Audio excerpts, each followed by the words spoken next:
What's happening, beautiful people? It's the Church of What's Happening Now, New Testament, Tuesday, the 7th of October. It's myself and my little Jewish Cato, Lee Boogaloo Sayat. We're here to bring you another week of nonsense, some news, and a beautiful interview. What's up with you, Tarzan? Good week, dude. No real complaints. What's up with you? Same shit. Just getting older. Went down to Texas. Oh, yeah. It's fucking hot. Listen, no. No, it's not going to fucking happen, okay? I don't like the heat. Tony Montana don't like Colombians. I don't fucking like the heat. There's a certain heat I could take. There's a certain heat I'm durable for and I could rock with.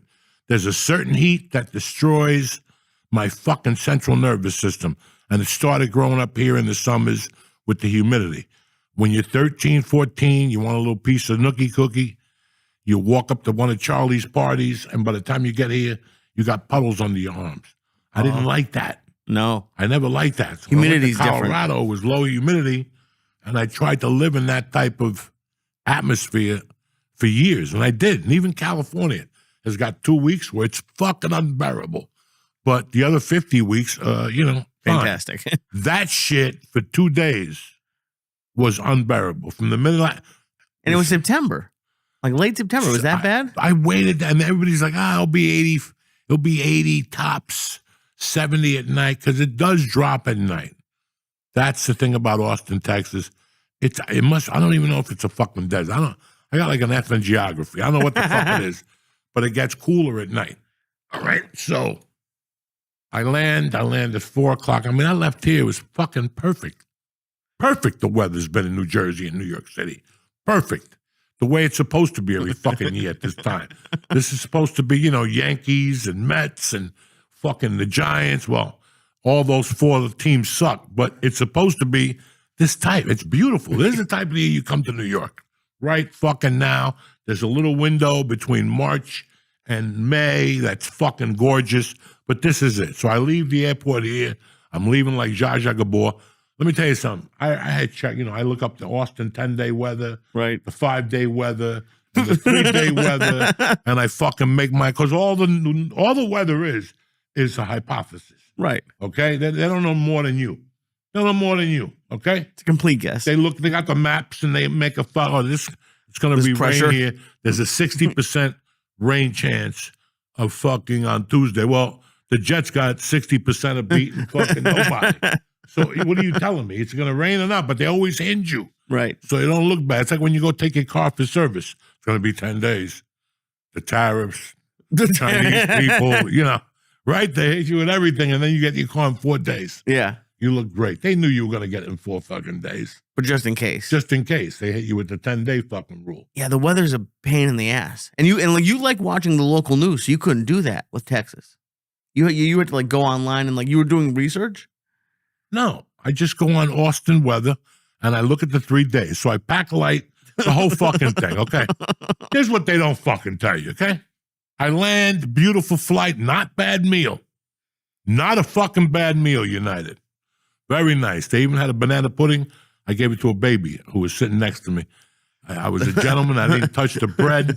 I just ate the fucking entree. I get there. I'm like the third guy off the plane. Guess what? What? We're in gate 12. Guess where baggage claim is? 10 and a half. You know what I'm saying? It's one of those planes where you're like, I don't even need my inhaler. I made it to baggage claim. Guess what? What? I fucking look up and guess what? There's my fucking luggage. I take the luggage. Oh, fantastic. As I'm walking out, some Puerto Rican kid talks to me from the Bronx. I talk to him. As I'm talking to him, I press in the hotel in my Uber. When I look at the fucking thing, it says 2 minutes away. Mm-hmm. Okay. 2 minutes is fine. Beep, whatever, $45. And then my card didn't take. So I had to go through PayPal, which is fine. I doubled it up through PayPal. So boom. All of a sudden the thing we've located, his name was Hector. All right. Hector will be there in 8 minutes. Whoa. You just told me 2 fucking minutes. I felt like, what's his name in that movie with Brad Pitt when he's a fighter? Oh, Fight Club? No, the other one when he's a Russian, when he's a fucking from Ireland.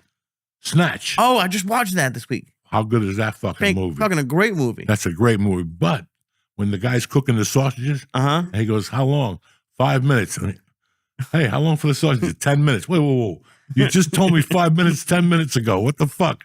That's how you feel. You just told me 2 minutes, and it doubled up to 8. Now I'm in there 4 minutes, and it's still stuck at 8. Oh. So I want to see where this motherfucker is. I'm looking at this fucking arrow, and I'm out there. Where's all this traffic at, right? I want to see where this fucking traffic is. So I made the mistake of going out there, dog, and I got hit with a shot of fucking hot air. If you thought landing in Florida was bad. Oh, I know. I was just going to say that. This made it look like a fucking dream vacation. It just hit me. And I had a T-shirt on. Nice, very nice T-shirt. And nice black shorts with a belt, with socks, sneakers. Okay. I'm not out there 2 minutes, and I could feel a bead pop out of the Cuban afro. Surprised it took 2 minutes. And it went quick because there's no more hair back there. It goes quick down the valley. It really does. Right down my back. I'm sitting there, 8 minutes, 8 minutes, 8 minutes, 8 minutes, 8 minutes, 8 minutes. Guess what? Now he's down to a minute. He went from 8 to 1. I don't know how the fuck he did this. Unless he's fucking got one of those rocket ships. He went from 8 to 1, and he's like, I'm arriving. I'm standing there for fucking 10 minutes. I'm there 22 minutes. I'm fucking furious. I'm steaming. And finally I asked one of the guys, I go, dog, where's the Ubers? And he goes, come here. You see that building over there? He goes, you got to walk through that. All the way through there. And when you... Oh, yeah, Austin's a pain in the ass. Oh, my God. I forgot about that.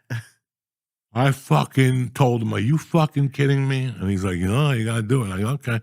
So halfway, I was having a heart attack. Oh. I was just throwing... It was like when I gave Christy Lorenzo the edible, and he threw the cold water in his face on the way home. And he's telling me he just took a bottle of water in the car.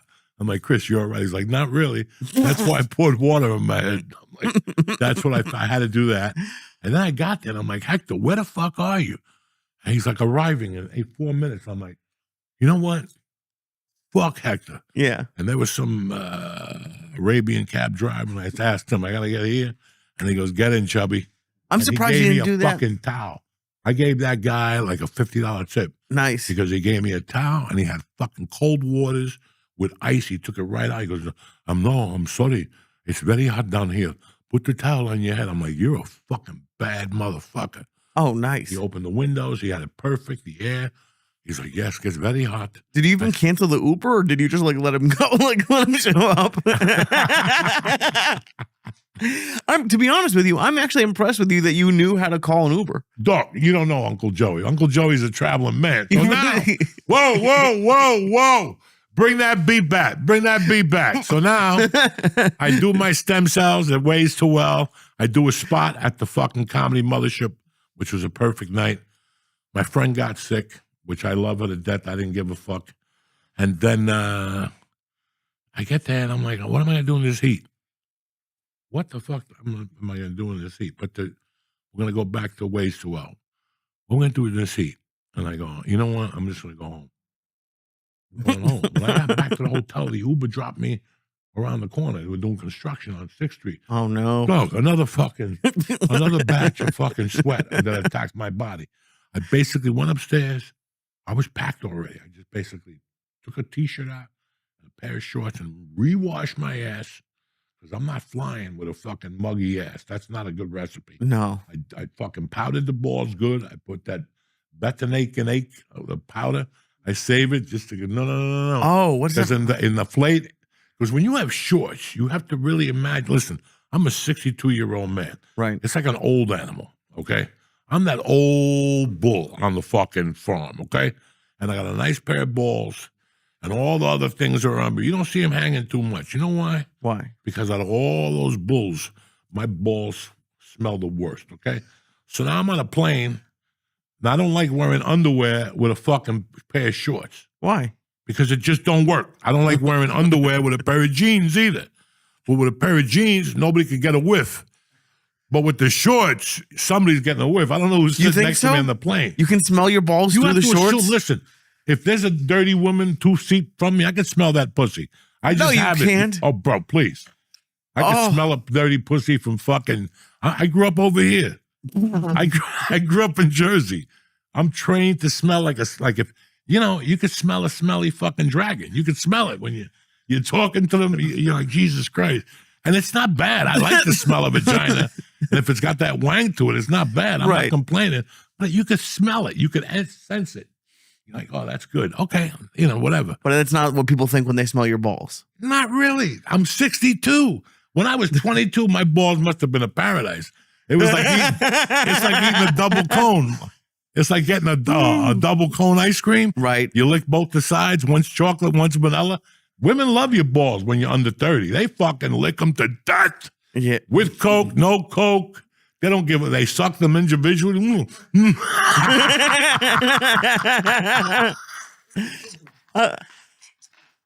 like how all this is going through your head on the way to the airport. So no, it doesn't matter right now. So I get to the airport. Everything's going beautiful, but I had shot stem cell in my knee. And they put a Band-Aid on it. I had like a little boo-boo.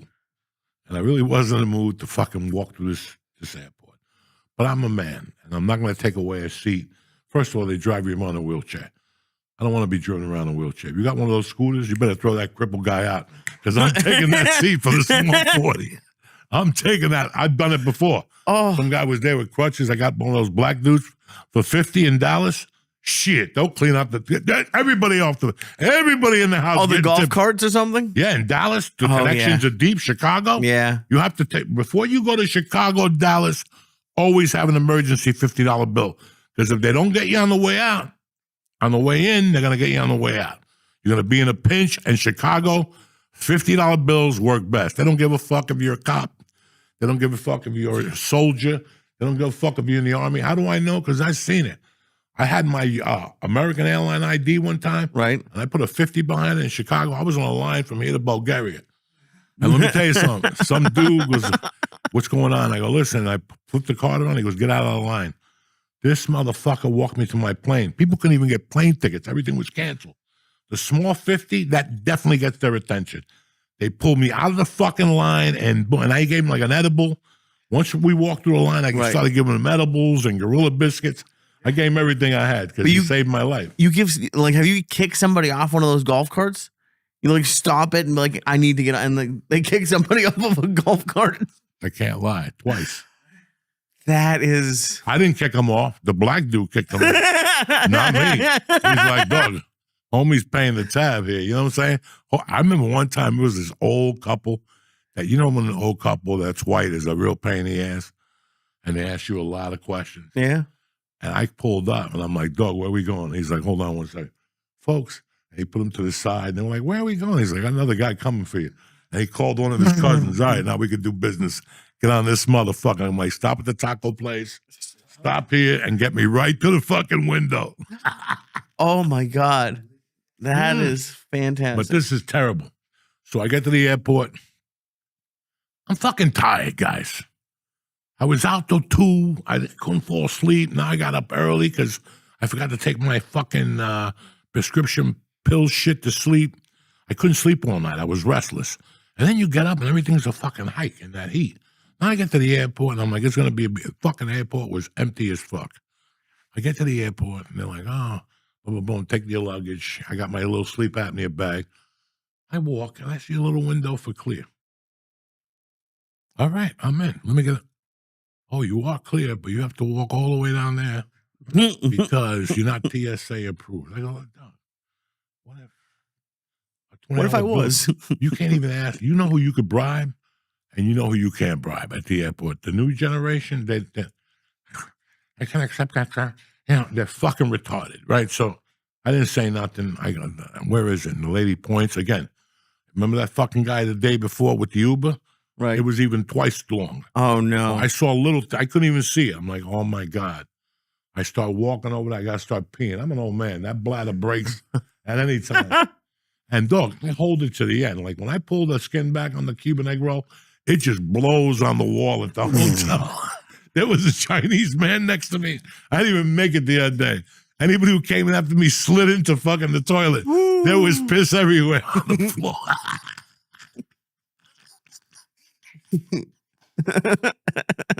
So I can just imagine it pooling by your feet. That's why I hate Newark. Because I get anxiety when I walk in an airport. All right, so you walk into Newark United. Right. Walk into Premium, right? Premium. Premium means white people. White people who are out of shape. That's what premium means. Who don't mind paying a little extra for all the comforts of home to be close by. Right. Walk into United. By the time you walk to your window for premium, you got to pee. And guess where that bathroom is? The pinga. That's down in fucking Hoboken. Oh. Now you got to take your little fucking bag. You already got to pee, and you got to walk to Hoboken and hold your pee, and then walk back. Anyway, why get into that topic? Let's just get to the situation at hand. Right. So, they made me walk over. The line was quick. I'm not going to lie to nobody. It was maybe fucking a minute 30, and I was through. On the way there, they saw something hot over here. So they filled up my balls with the guy with the gloves on both sides. I don't know why. Both ends, they kept telling me my balls were on fire. So fucking some little black guy's hitting my balls with his fucking with the back of his hand. Yeah, like it's a speed bag. Like he's like bucket. So fucking like they're nice guys. And they're like, where you going? And I show him my plane ticket. He goes, oh, you're in 3A. I look up, I'm in window 18. I could live with that. I walk all the way down to 3. Guess what, motherfuckers? There ain't no 3A. I already have the sandwich. I bought some shadrul sandwich. There ain't no 3A. I show it to the United lady, and she's like, no, you're window 29. It looks like you're going to have to walk over there. Now, let me explain something to you. Some people do kinky things at airports. I do kinky things for all the wrong reasons. Okay? I want to get on that plane, either number 1, number 2, or number 3. Lee. Right. You're my witness. Am I always on that plane first? Oh. I don't care if I got to lie to them. I'm 1K, military. I tell them whatever they need to You set hear. up, I could paint the picture right now. You're right at the edge of like the line with the sleep apnea machine. And just looking for, like, you're just ready. I'm focused. I want to be in that plane, the top 3 people, because I never want to get into a misunderstanding about the luggage thing. Nothing bothers me more when you actually pay for a first-class ticket and some guy that's sitting in 26B walks on and throws his luggage in his bin, and now the people in first class can't fit their fucking luggage. Yeah. That's why they paid for that fucking plane ticket. And you know what? I stick to it. Even though I get my upgrades out the ass. I got 2 million fucking upgrades for everybody. Every time I fly, they're like, oh, you get the bing, bing, bing, bing, bing, bing, bing. For 5 years, I played donkey, and they kept giving me shit. Oh. You motherfuckers wanted to fly during the pandemic. Not me. And they kept giving me tickets. They matched them. They offered me a credit card for like half of what they even called my fucking house. JetBlue called my house and said, Mr. Diaz, what's the fucking problem? We miss you. What do we need to do here? You were on our flights once a month. What did we do wrong? And I go, nothing. I don't live in California no more. They were like, oh my God, we're so sorry. Like, I don't travel as much. They were always very good to me. I think I had 2 delays. Now they get delayed every 3 weeks. Anyway. So you had to walk. Did you walk all the way there? I started to make the trek, but I tapped out by 5. I was done. Isn't that I would 2? already walked to Uber. Yeah, 2 was all I needed. You went from 3 to 5. Look, listen, this is how bad society is today. My face is red. The airport, it was 94 degrees with I don't know what level of humidity, and the airport was humid, guys. It's like a fucking swamp. You could actually see that the shirt I had on was like a gray T-shirt. Oh. It was already sweaty down to here. My hair was wet. I'm sweating. I go up to the guy. Now, again, I reach in my pocket, guys. The money's in my hand. If he would have been smart, if he knows Uncle Joey and how chubby and how you don't like to fuck around, he could have said, give me the whole knot. And I would have gave it to him. Take me to the fucking plane. Take it. I want you to fucking cut everybody off. You see a guy walking with stilts, kick the stilt. Let him know what comes. I'll give you the whole fucking wad. It was like $300. Again, the kid looked at me and goes, we can't do it unless you fly Frontier or American Airlines. I go, dog, I'm over here dying. I'm a 62-year-old senior. Now I'm got to go for the violin strings. Yeah. Oh, yeah. And he's like, I still can't do it. And I'm talking to him with the roll of 20s right there and a yardstick. I can't do it. I'm like, dog, I'm sure. I looked at him and I go, you know what? You really suck. You really do. As a human being, you suck. You won't take a bribe. You didn't do anything here. You didn't do anything. You can only work for Frontier. They're fucking bagel eaters. You can only, that's it. That's all you can fucking do. So now I'm walking, I'm huffing and puffing, and a fucking Mexican lady actually comes up to me. And she goes, sir, are you okay? I go, no, I got to get to fucking gate 29, blah, blah, blah, blah. She goes, well, I'll try to send a cart for you. But we don't really have carts. They're going to have to call Central Booking, and then they have to call here. Then they have to call Newark. No. I'm like, listen, I'll just take my time. Guess what this lady did?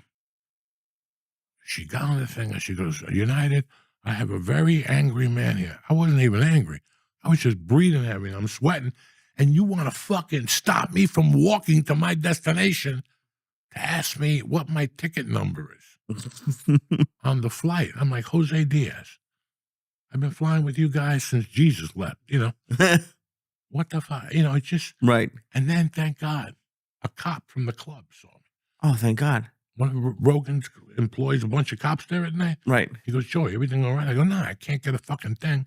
I just went to waste to. He goes, hold on. He went behind the thing. They were looking at him like, you're not allowed to do that. He was telling them, relax. And he pulled it out. And on the walk, he said it to me. He goes, this is what America is building. This is the bullshit. This is why it's all bullshit. For America to get better, people have to start acting. Like, are you fuck? I could have been somebody's grandfather with a missing fucking lung. You know what I'm saying? And these two kids, they were kids. Both of them 24. Listen, when I was 24, if you would have showed me $300 after I got to carry old people around for a $2 tip, I would have fucking robbed the sleep apnea bag and kicked me down the stairs. I would have took me to United and go, hold on, there's a door. Get the fuck out of here, stupid motherfucker. And I would have had everything, the chain.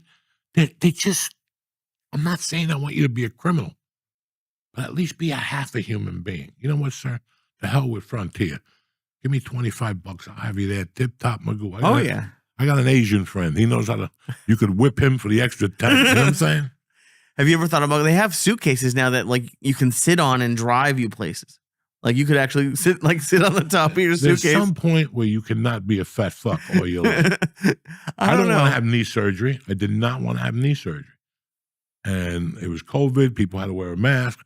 And the day I went, it was a cold day in January to do the pre-screening. I went in there, and you know me, dog. I always got an itchy figure. I'll leave at the drop of a fucking dime. You really will. I walked out of a weed store the other day. That's it. They kept me waiting for 20 minutes 4 times. Done. I go into a weed store down the corner. I'm in and out of there like I'm a fucking man. Good for you. So what are we talking about? About the suitcase with wheels. But that's crazy. Oh, no. I go to the doctor's office, 9 in the morning. My wife drops me off. So I know I got to take an Uber home. Okay. I know I'm not sitting in this doctor's office. This is bullshit. It's COVID. You got 80 fucking people in this doctor's office. Why everybody needs knee surgery now? My knee was fucked up. But I'm like, I don't even want the knee surgery. I don't want to do this. I'd rather stay at home. I'm scared to leave the house. I don't even want to leave the fucking house. And I'm standing there holding on to a wall. And this guy comes in that had to be 360 pounds. And there for the grace of God go I.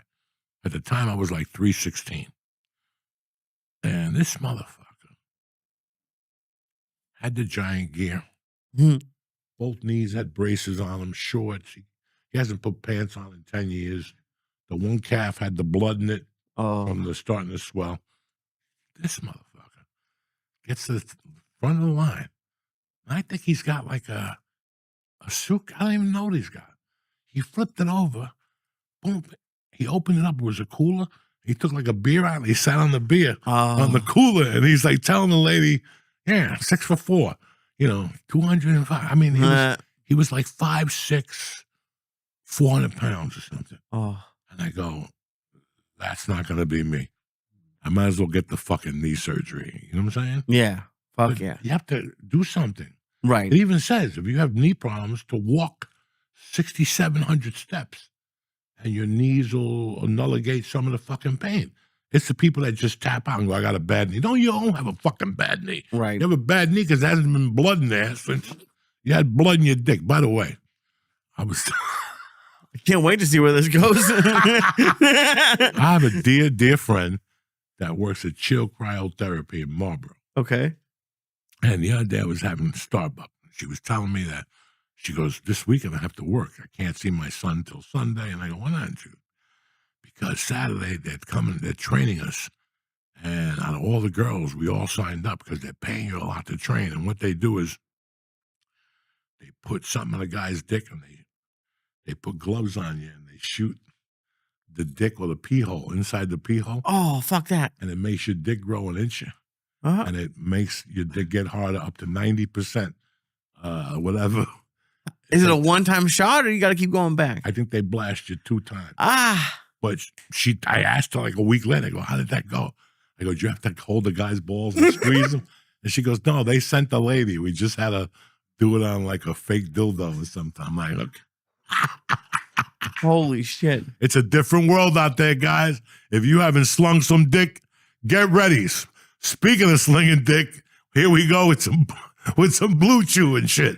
We'll be right back after this ad. What's happening, beautiful people? Uncle Joey here. Listen, the biggest dick in the world won't do any good if you can't get it hard.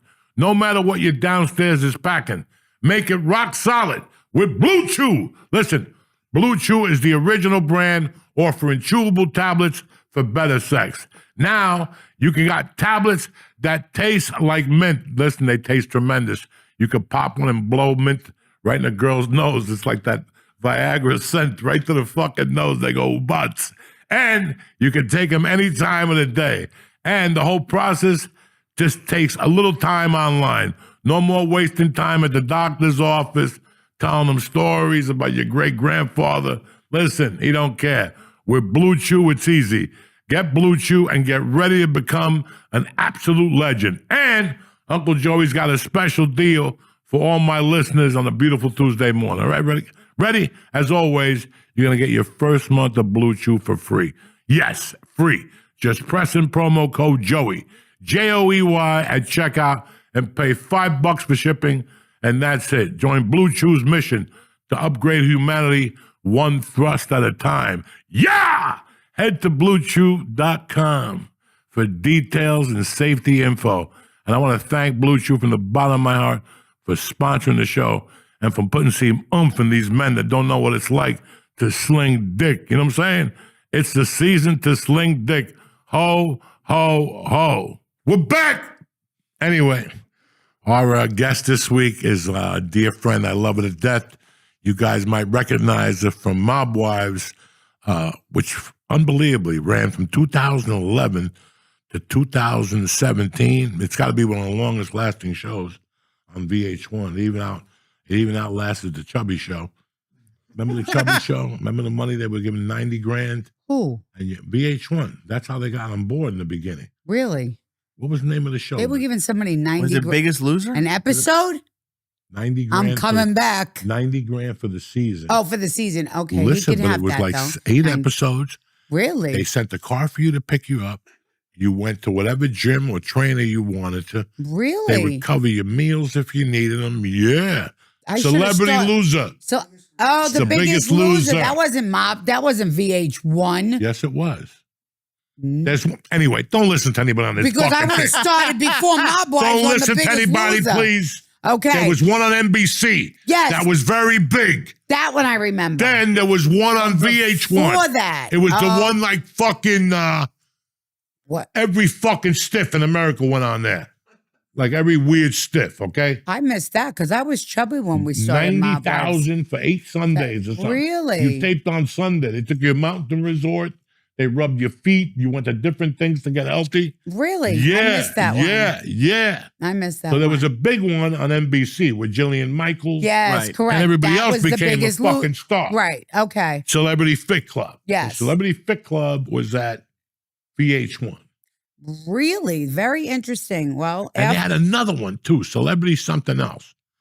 Not Cook Off, there's nothing like that. But On VH1, they had Celebrity Rehab. Yeah. Celebrity Rehab. Yeah. With Dr. That's Drew. the one. I remember Dr. that. Drew. That's the one. That's the one. Yes. That's right. Right. And they had Crazy Man on there, the guy who played whatever in La Gary Bamba. Busey? No. Gary Busey was on there. Yep. Roberts. They had a lot of crazy people on there.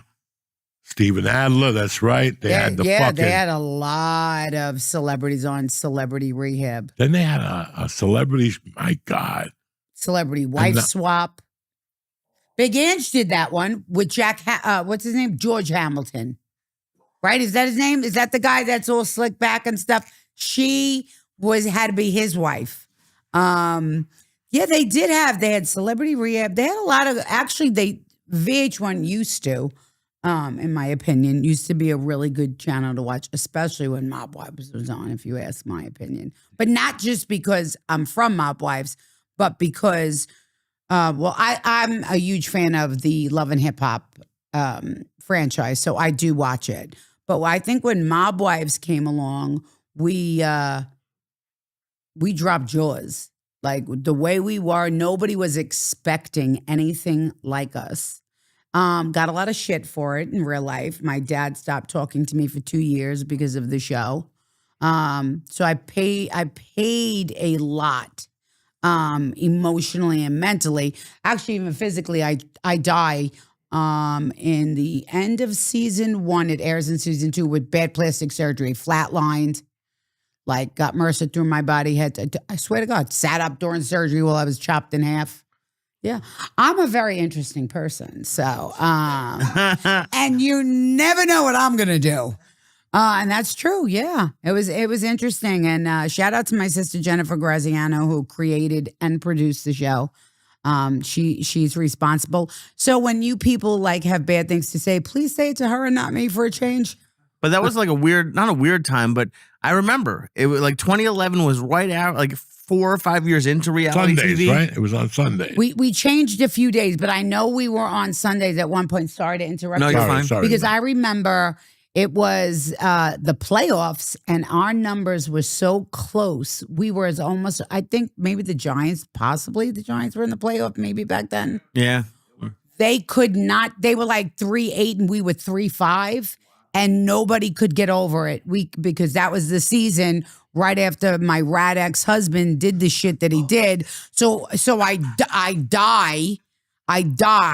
He comes to me in the hospital. He gives me this Rolex that I didn't have, which was the stainless steel in my very demented brain. And I'm very honest when I speak, so I don't want to, no sympathy here whatsoever. But I'm a domestic violence abuse survivor, rape survivor, and he's my abuser. So he comes back, and I think to myself, oh, I had to die for this man to love me. And I took him back and the watch. I wanted the watch. Long story short, that watch had a wire in it. And he does go on to cooperate and put my dad in jail. So when we came out of the gate in season 2, everybody was like, oh, and it happened all in real time. So while you were watching it, it was happening to me. You put a wire in a watch? I can curse, right? You can do whatever you That want. stool pigeon motherfucker. You have no clue. No clue. That he not only did that, he only came back to me to set my father up. My father just came home after doing 11 and a half. He comes back. I think he loves me. I move this jerk off in. And the next thing you know, he turns himself in. I find out the newspaper reads, mob wife star hubby's a snitch. I got that when you got that. When you opened the news, I opened the news. And I remember, oh shit, I just lost train of thought because I was thinking rat. That's all I could think about. I'm so sorry. It consumes me sometimes because I'm so appalled that this man that we took in, that my father ultimately wanted to give him our last name. My father loved this man. Loved him. He got in less trouble than I did. Like, it's Renee's fault. My father would be like, Renee, what'd you do? But meanwhile, it was really never me. It was always him. But long story short, he comes back. He does all this shit. He leaves. He leaves me with a tax bill, and we know the IRS does not fuck around. So I'm like, how am I going to pay? But if he's a stoolie, they should have picked up the tab. Yeah, they should have. But you know what they did? They gave him these watches, right? So I go to the jeweler. I said, fuck this. I'll hock the watches. I'll pay the bill. I'm good. They're Rolex.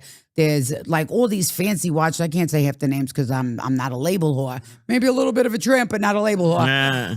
But anyway, I bring him to the jeweler. The jeweler says, Renee, sit down. He comes out. He goes, I got something to tell you, and it's bad.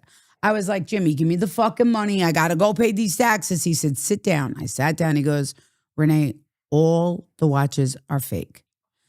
And I said, how much worse could this fucking get? He goes, and they all have wires.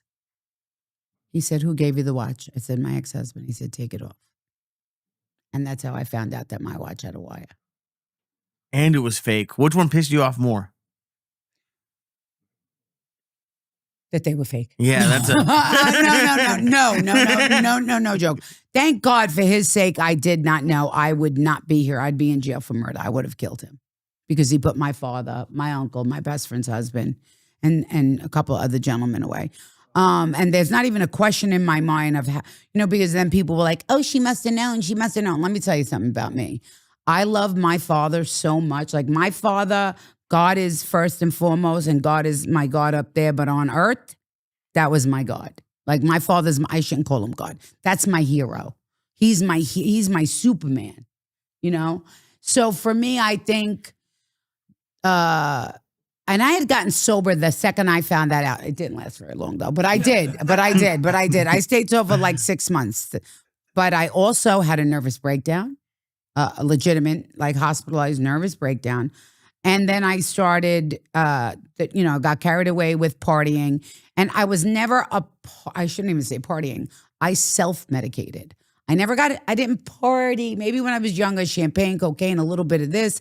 But I was never a party girl. I'm going to medicate myself so much that I can't feel anything. Because I didn't want to, they took my father. My father was home for 3 months. I waited for this man he did 15. I waited for him. And I remember writing him a letter shortly before he came home. And my mom still has it. And it said, Daddy, don't talk to anybody. I put money on it before Thanksgiving, like the day before, like they normally come and pinch you. You're going and it's over. Talk to nobody.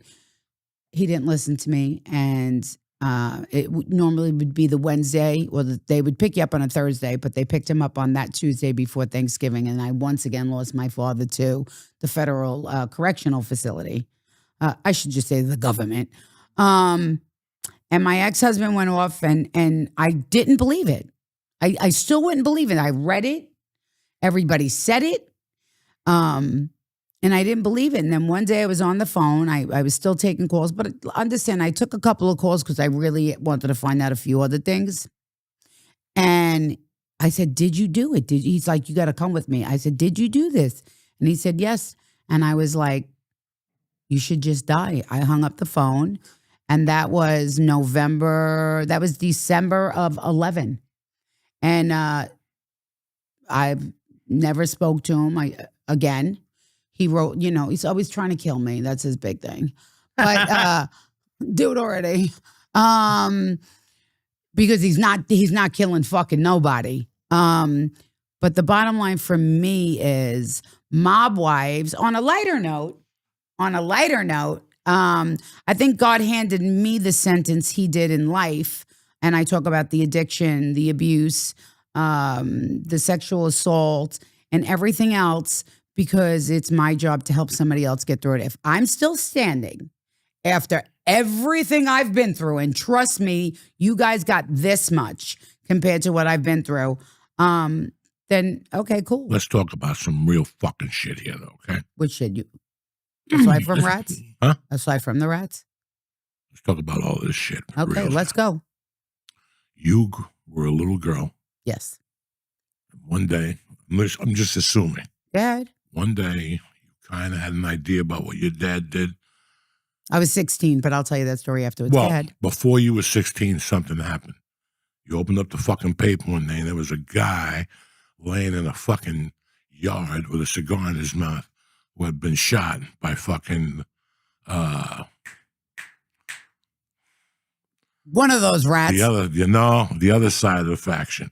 Okay. I mean, because it was 1979 and Carmine Galante got shot at Joe Mary's and some fucking whatever, Brooklyn, Staten Island. I still remember being a kid and opening up that newspaper and seeing that fucking picture. They didn't shoot him with the cigar in his You mouth. talk about the man in the backyard? Yeah. Gallo? Crazy Joe Gallo? No? I don't know this guy. Carmine Galante. So Carmine Galante was in Sicily and he was in jail. Okay. And while he was in jail, I guess Rusty was running everything. And this fucking guy came out of jail and he goes, I'm running things. So he just started making so much money. He didn't want to pay up. And they whacked him. Somebody whacked him and they became a captain with another family. And that's the fucking history of the Bonanos, or the alleged family. Are you talking about Rusty Rastelli? Yes, that was the alleged family that your father was associated with. And then after that, it was just a tremendous history and folklore because, you had all these other families doing what they were doing, but this family was in charge of doing one thing and doing one thing only, and that was in bringing in the real motherfucking shot. Okay, and they were bringing it in from over there, but their main course was out of fucking Montreal. And there was a family up there, a motorcycle family, who I ended up meeting 20 years later through jiu-jitsu. You fucking believe that? How fucking small is that? Yeah. That my friend, I go, what are you doing in Montreal? He goes, I'm going to do a seminar. I go, what jiu-jitsu school? He goes, and I go, call him up. Ask him if his father is such and such. And he called him right in front of me and he goes, all right. And I go, oh shit. Drop that phone. You're on fucking candid camera, motherfucker. And they just did some fucking, to a regular tax-paying American, you guys would call them criminals. They were probably on the Epstein list, whatever the fuck, right? But when I was growing up, that was my fucking world, was reading this shit. Yep. But they were interesting because, they were such an interesting family. I know you were around all these motherfuckers because I've read some of your comments and seen some of your shit, okay? So let's lay it out here. So, all right, so come on. Better lay that out, them bodies, good. The fucking beautiful thing about this is that the guy who was, and I know you know that sexy motherfucker, the Bonaventure guy, Cesare Bonaventure. Were you around when he was still a good-looking dude? I was only born in 69. Right, so this happened in 79, so you're 10. I'm 10. I'm 14, maybe 15, and I still remember this in the papers. I mean, I'm like seeing this fucking picture of this gangland-style shooting, and whatever the fuck you're into at that time, it just became that. Like, I had always been into that because of my family, the numbers, the Cubans, the whole fucking deal. But now it's like, wait a second. This is getting interesting because all your life, you heard about the Lucchese's. Now it's the fucking Bonanno. And then Bonanno from there they started ripping shit up. And that's where you get the Joe Pistone thing that we were discussing. So, with Sonny Black and fucking Lefty and fucking Nicky Glasses. And that's a complete different history. And after that shit, heads rolled. They lost the commission. And then a guy called a chubby dude that was pretty tight up there, had a brother-in-law called Vitali. And he had fucking Joe Messina, who, believe it or not, about 10 years ago, somebody sent me a script. And they really want me to play Big Joe, but I was 4 inches too small. 2 of the producers wanted me to play but Joe. 2 of them said, he's too small. They should have just put something in your shoes. But then again, why do you want to play He's just a bigger guy. He was a big guy. He was a big guy. I will say this. You grew up around fucking men that were fucking gangsters, what I'm trying to say. Yeah. And you ended up with, look at the fucking pipsqueaks walking around today that have given evidence. And Sonny Black, that shit happened with Pistone. He was in a hole 3 days fucking later. Yes. Like, this is fucking, and the guy knew they were going to kill him. I will say this. So I didn't know anything really about my dad. I was 13 the first time my dad got arrested. And this is what's really fucking crazy. So I'm going to sidetrack it for 1 second. So I go visit my dad at the cemetery a lot. So I've been there very recently, like more than normal. Like, take the guy upstairs for a walk. We gotta figure it out down here. I need something to do. I need more work. I go home and I swear on my 4 grandchildren, I decide to throw on TV, and comes up the Bronx Zoo, and it's. Do you guys like the Yankees? Okay, so I'm not a baseball girl, but my father took me to see everybody, and it's about the Yankees, and I don't know why. Don't know why. I said, whatever. I turn it on, and now I'm so enthralled in this. Like, I'm shocked about the Yankees and the scandal and the this and the that. And it gets to the second episode and I'm texting people, oh, you got to watch this.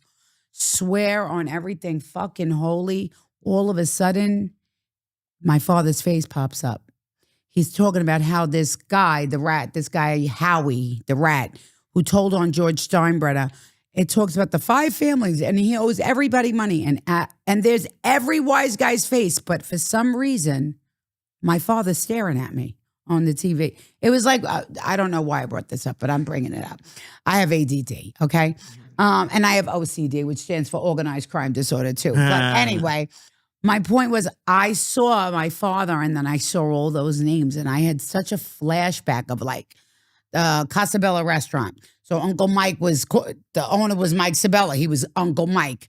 Lefty Ruggiero. My father loved Lefty. So to me, all these men were uncles. And all these men were good men. And I don't care what anybody says. A rat's a rat's a rat. And I'll never fucking change my feelings on them. But the old timer good, wise guys, and I know Joe became a rat. But when I knew Joe as a child, these men were men. They were solid men back then. You know what I mean? We got to remove Joe out of the conversation now. But these were men. Like that, shut up. My father's mugshot is so fucking bad. I'm going to show you a little clip. God, you could spot him anywhere. You didn't know if he wanted to break your legs or eat you, one or the other. But it was the worst fucking picture. Not one picture with a smile, only with you. No. No. You know what? There are a couple with me with a smile. Usually he didn't even smile. As long as you're a young He's girl. like, I'm getting rid of her finally. No. But you know what? The old... Who fucking smiled in the 70s? Everybody today, yeah, no. You had that permission. Not a wise guy. You had that permission to smile when I was a kid. Shut the fuck up. What are you laughing about? Nobody remembers that shit. Nobody smiled. The old school wise guys were on such another level. It was all the other kids were embarrassed. I took the news article to school. Like, look, my dad made the paper. I said, everybody's ducking. Nobody picked on me in school after that. I was bullied in school really bad until that. And my father said, you come home and tell me who's bullying you. And man, he was such a great man. He was such a great man. I wish I would have I shouldn't say that. I'm not happy he passed, but I'm glad he passed when he passed, because if he was to see what the fuck is going on now, who's got a podcast, we got Franchise. I know it's Franchise. It's Franchise. It's the other person. I don't even say his name. But you got that Casal person. You got the one that I just had a fight with all over social media. I wouldn't give him airtime right now neither. But you guys know what I'm talking about. The guys who do podcasts and make a ton of money, but nobody's paid back any family member that they've murdered. And I say it like that because I can. A lot of those kids that were left behind were my friends. And they didn't get lunch money no fucking more. And they didn't get to go shopping no more. And I know it's that world, and I understand what you sign up for. I'm not saying that they walk a straight fucking line, but I'm saying, you know what? If you owe somebody, pay them the fuck back. Okay? Back to me. It's a very heated topic for me, because my father did his fucking time like a man. More... And then they put my father in a position when he passed away. They took something from him that meant more to him than anybody. And then they put you up there on one of those things. And you know what I say? Top motherfucking shelf. That's what my father is. Top fucking shelf. All day. He didn't even need to be one of them. My father's self-fucking-made. Self-made. Man couldn't read. He couldn't write. He couldn't read. He couldn't write. He couldn't none. Yeah, consigliere. That's the fucking position he made it to. So they can say whatever they want. They can blame mob wives all they want. Let me break this down too for the people that don't know. It's called the change of hands. They didn't want to give him back what was coming him. So they blamed his fucking daughters. Oh, I've never said that before. They Put them on a shelf. Yeah, top fucking shelf. Top shelf. Top fucking shelf. That's where they put him. But guess what? It's fine.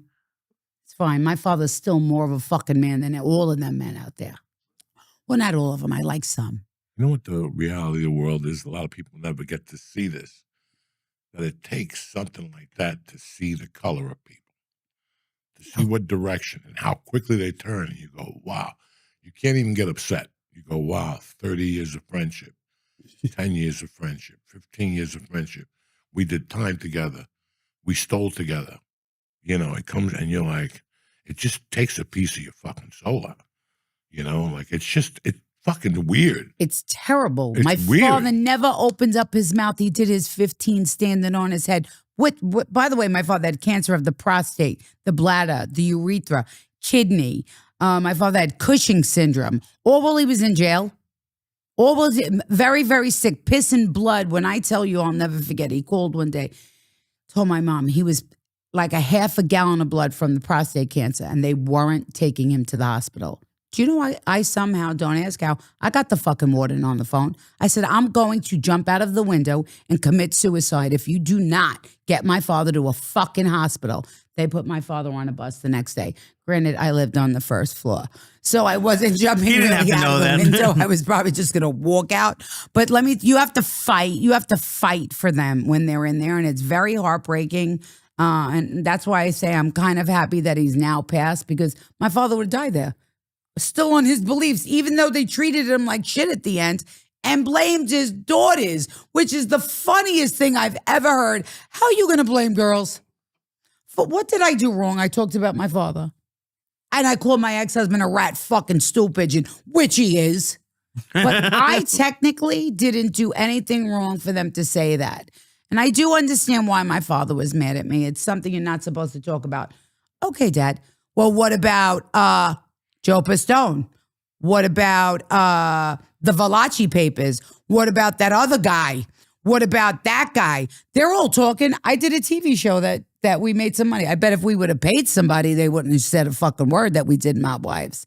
So it bothers me terribly that we got the short end. I got the short end of the stick, very, very much so. People felt some way about me.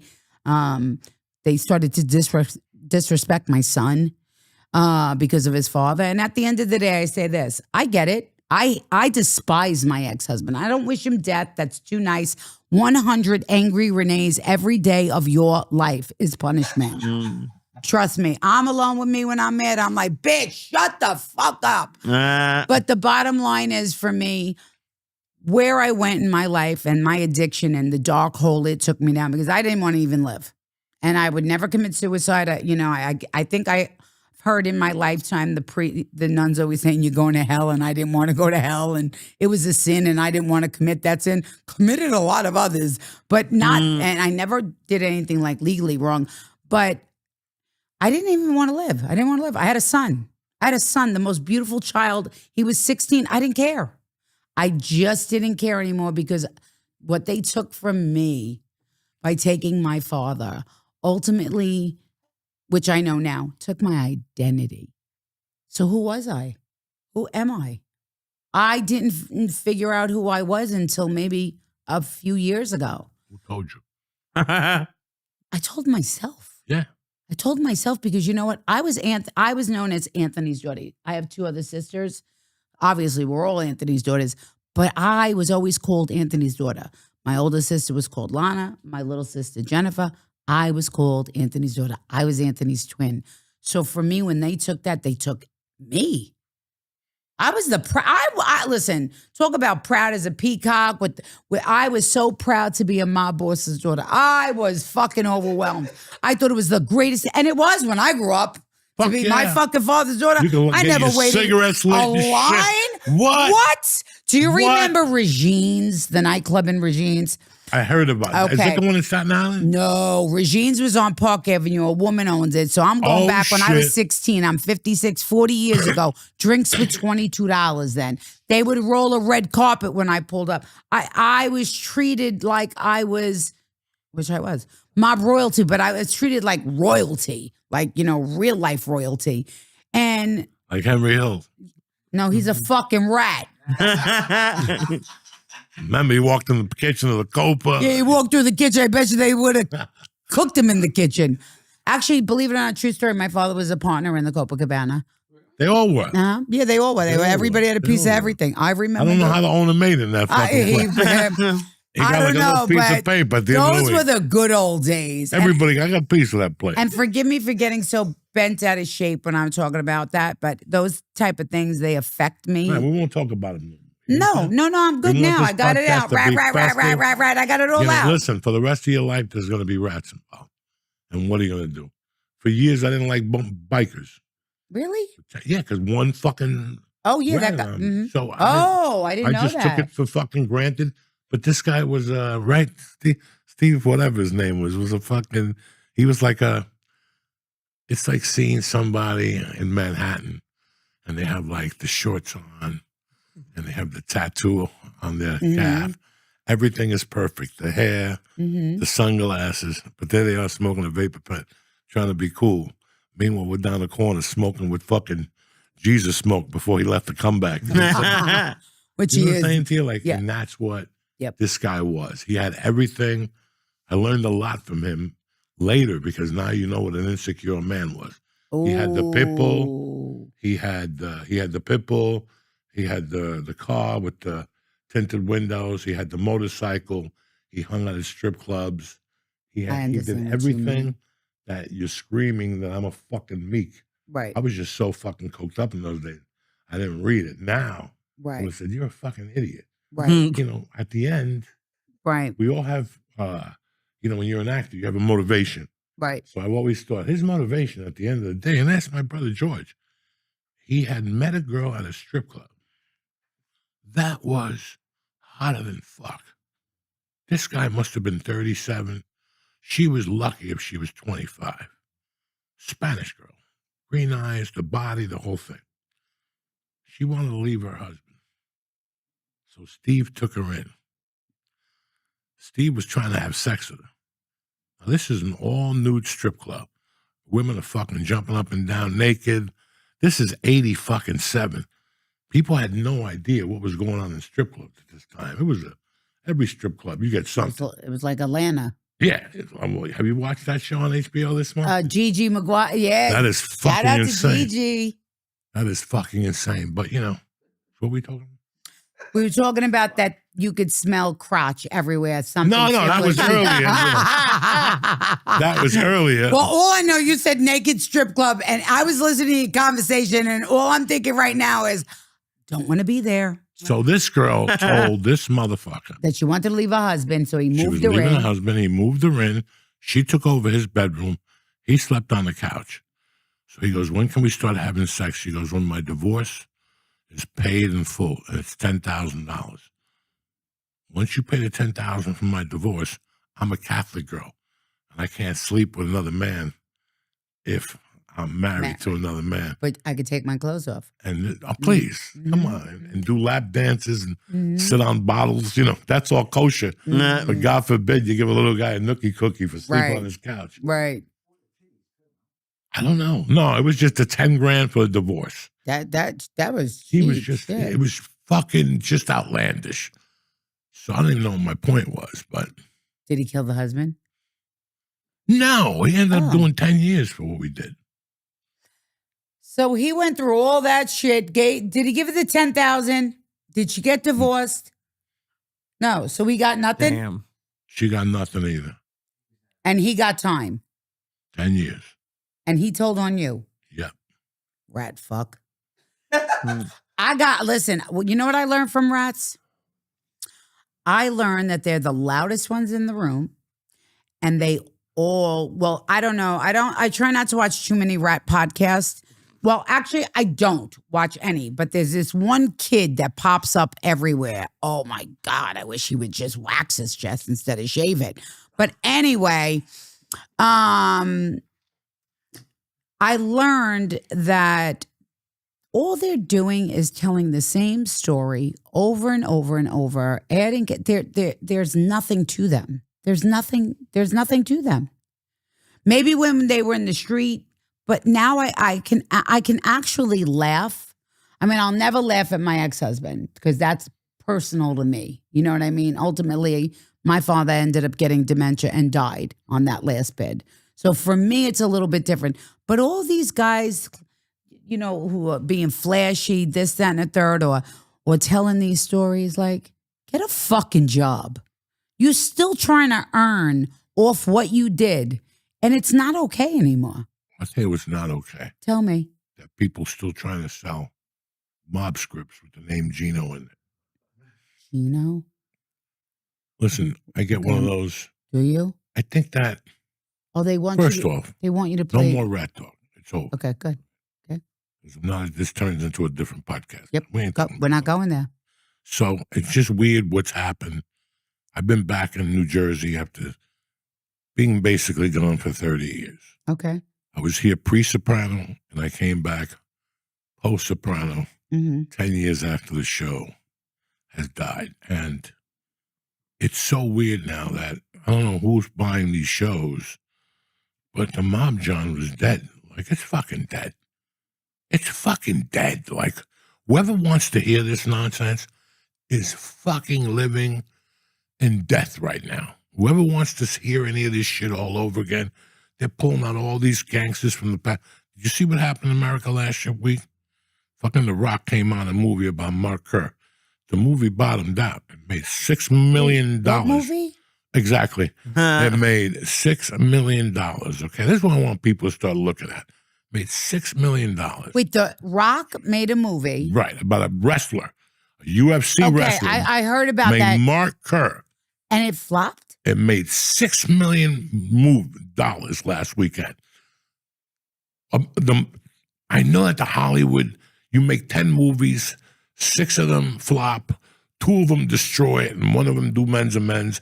And at the end of the year, it goes down a funnel. And at the end, you're going to have a great fucking year, okay? You're not going to have 10 for 10 great movies. And that's half of what these movies are doing.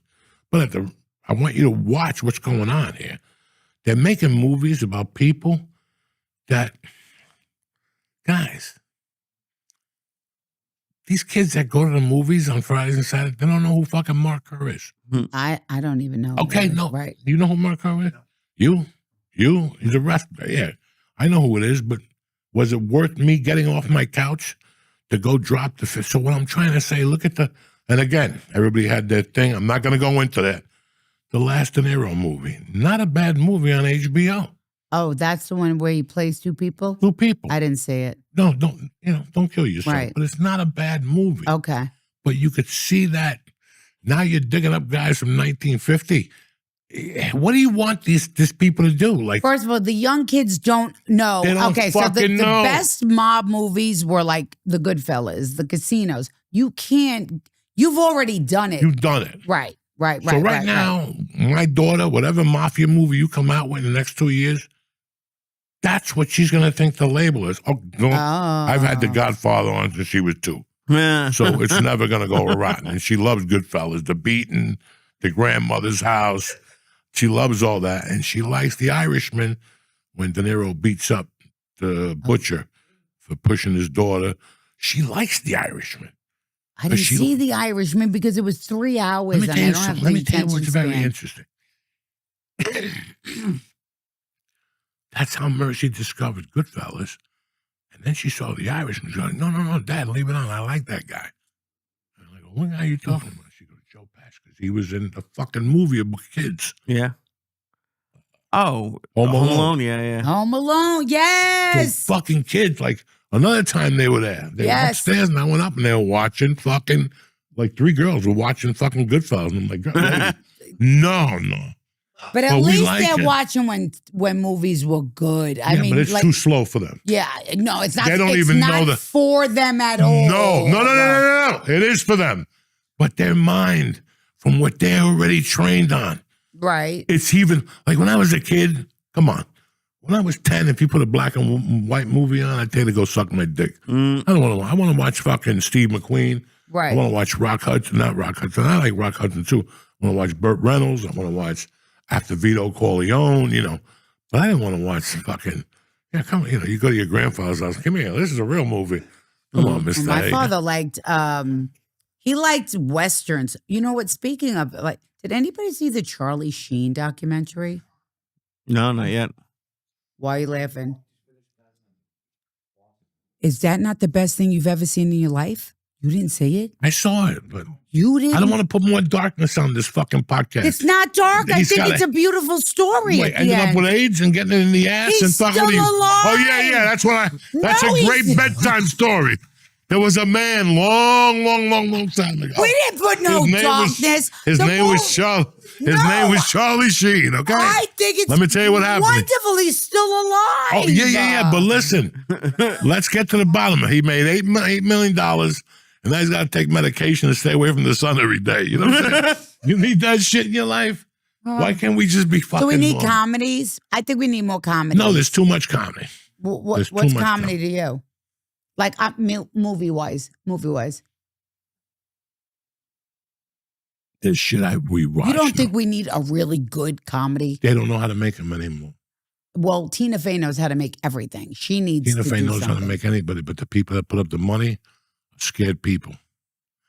And nobody wants to take a chance in this economy or in the next 5 fucking years. If I say the word fuck, and you say the word fuck, or there's a nude scene, it's a 50-50.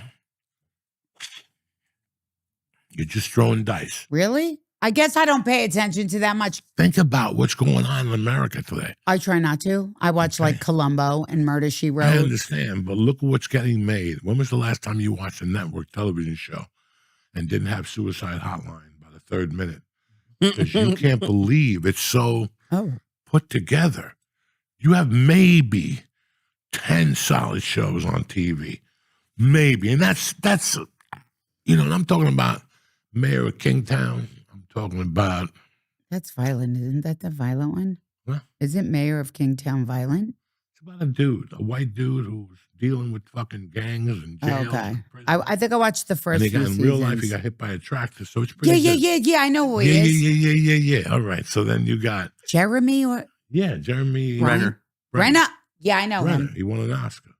And you know what? When he won the Oscar, I was like, what the fuck? But now in this series, I'm like, I fucked up. He could have won an Oscar, that dude. I watched He's a the pretty early. good- I didn't watch the later ones. I watched Oh, the all early of ones. them were good. What about Mobland? You watch Mobland? Very good. Was it? I didn't watch it. What about Ray Donovan? That's a long time ago. I don't like the one dude. So You know, wow.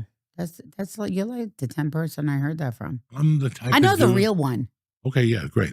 But the problem with me is if, like, my wife likes a lot of limey TV, Who? English television. Oh, English TV. My wife, when I walk in the door at night, as Chip, soon chip, as I hit the tally-ho. fucking living room, I hear chip chip, and Oh, okay. so she Yeah. likes limey TV, and I'm not mad at her for it. I'm deaf, so it ricochets off the walls when I hear something completely different. Right. That's why when I watch Mobland, I have to put the fucking credits underneath. Oh, okay. Because Okay. it's like watching Snatch. Oh, yeah. they're Trickery. What the fuck? Oh, yeah. I know what you mean So now. there's Okay. 2 of those right. shows that are very good. It was Mobland and the dude about Mobland's about the white family. good-looking dude. The Family. That's a great show with the Chinese dude. Okay, Tom Hardy. But then there's another. You gotta stop it. I'm not talking about that one. There's 2 of That's them. Mobland, Tom Hardy. But then there's another one about a family that sells weed, and they have a Chinese guy that cultivates it. Oh, Not Tulsa King. no, No, I don't know. I don't know a This is show what- about Listen, a if family you don't and know, weed. now you know. Oh, I'm trying okay. to drop it on you. You know Okay, what I'm saying? drop the jewel. Drop it on you, baby girl. Hold on. The jewel. So there was 2 of them. There was Okay. one about a family who took over a weed company and by mistake, and the English fucking what? The Gentleman, The Gentleman. and it's Guy Ritchie. Oh, okay. Oh yeah, Guy Okay. Ritchie's back. Madonna sucked his superpowers out for a while. Madonna has a gift of doing that. I don't blame her. That's what Madonna takes your soul out. By the time you finish with Madonna, you need a year of like so acupuncture. And the Gentleman. The Gentleman's a very good television show. Okay. Mobland, and Okay. then everybody. I don't know, Sneaky Blinders, Oh, Peaky oh, Blinders. People like I think Sneaky Peaky. Blinders is better. Peaky Blinders. I think whatever the it is, fuck right? it is. We're in that club now that you and I are in that club that we get very excited when we get a text message and somebody invites us somewhere, right? And then 3 days before the thing, we might even go do our hair. I'll color this fucking white mop I got. And You take a throw good it. shower. Because I always take a good shower. Like I scrub my legs and shit. But on this day, I go between the toes. I get the special loofah for the muffler. You want to look good for your people. You put cream on, whatever the fuck, you know. And then you go downstairs. You lay down in your tova. And you get on the chair. And you smoke a joint. You go, okay. Yep. And you feel like shit. Like people have no idea what it is to live by. Like, I don't know. There's some days. We get you get tired. I just thought of a movie. Wait, TV show, Day of the Jackal. Look, I went 4 Sorry. days straight last week. Oh, going out? No, Oh, but you don't drink. oh. If I want, I smoke dope. Maybe. No, you I know you don't. I know about That drinking. saves me. Right. If I drank, Oh no. forget it. 2 nights is a fucking 3-day setback. Oh, You wow. got to go out on Friday or can't Thursday drink, and recover till Monday. Monday, yeah. Yeah, no, that recovery's too tough. I mean, I don't drink or smoke or whatever. I went out on Saturday. I got home at like 11 o'clock. Do you know I couldn't get out of bed until I spoke to you this morning? And I didn't even do anything wrong. And it just, the body You to... exercise, you drink water, Oh. you skip dessert. No, I'll just take a spoon. You know, Yeah. that's- I think when you get to a certain age, you get really tired. That's why I know so much about fucking television. But, I'm sorry, the ADD kicked in the obviously, you middle don't of it. fucking know because I'm telling you the shit. But I'm telling you, did you ever see The Day of the Jackal with Eddie Redmayne? The new one. Oh. What's the Day of the Jackal about? Okay, the original Day of the Jackal is the old one. And then Bruce Willis made it with Val Kilmer. no, he made it with Richard Gere, I think. Yeah. Really? But now they made I'm pretty sure it's called The Day of the Jackal again. It's fucking Eddie Redmayne. When I tell you the acting in this is phenomenal. There's a season 2. And what about the Lincoln Lawyer? What are you scaring me for with Are you this? kidding me? You're staring at me like, You never watched the link because first of all, I'm 31. I'm 30 months celebrating. Today's what's the date? Today's the 6th. 6. 30 months and 5 days celibate too, right? So congratulations. Oh, no? Oh. Did you hear the date today? Yeah. No. Today's not the 7th? What is October 6th? And what else? It's somebody's clean date. Huh? It's got to be a clean date the way you're No, acting, no. Oh. No. Who? Anyway, it doesn't matter right now. Somebody passed? I'm sorry. Huh? Somebody passed? No, Oh. no, not at all. Okay. Only he would say that. 'Cause I just give him with a date and he's got to say names again. So Love am I saying trying to guess, name. what is it? That's the last motherfucker you want to get into custody anymore. He will drop a name within fucking a second. Oh my God. Well, here's like, because when I found out you were coming on, I was thinking, well, like, when did like the mob movies, the Godfather was what, early 70s? 72. So before then, was like, did the rest of the country know about the mob before, like in the 60s and 50s, or was that Watch like the fucking Alto Nights. See? I don't That's know. who you should be fucking watching is the Alto Nights. I was 16. I've never even heard of it. That gives you, that's Like the guy, that's what that beforehand. war is about. It's about 1950, right before Cuba. Mm-hmm. Cuba was still ticking and this shit was going on. And then later on, Vito Genovese.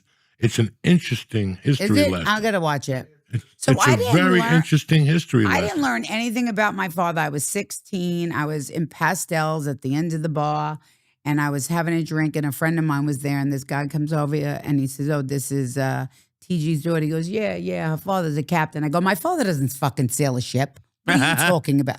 Dead serious. My father doesn't drive a boat. Tell him. And he said, you got to go home and talk to your father. And I was 16. I was like, Dad, is that why you're always gone on the weekends? Because you sail ships? I swear to God. He looked at me. He said, what? I go, you're a captain, Daddy. It's nothing to be embarrassed about. He said, sit down, Renee. And he goes, I can't say nothing. But he explained it to me in a way that I could understand. And I said, when all the other kids were learning about birds and bees, I learned about captains and soldiers. Like, so my life changed for me.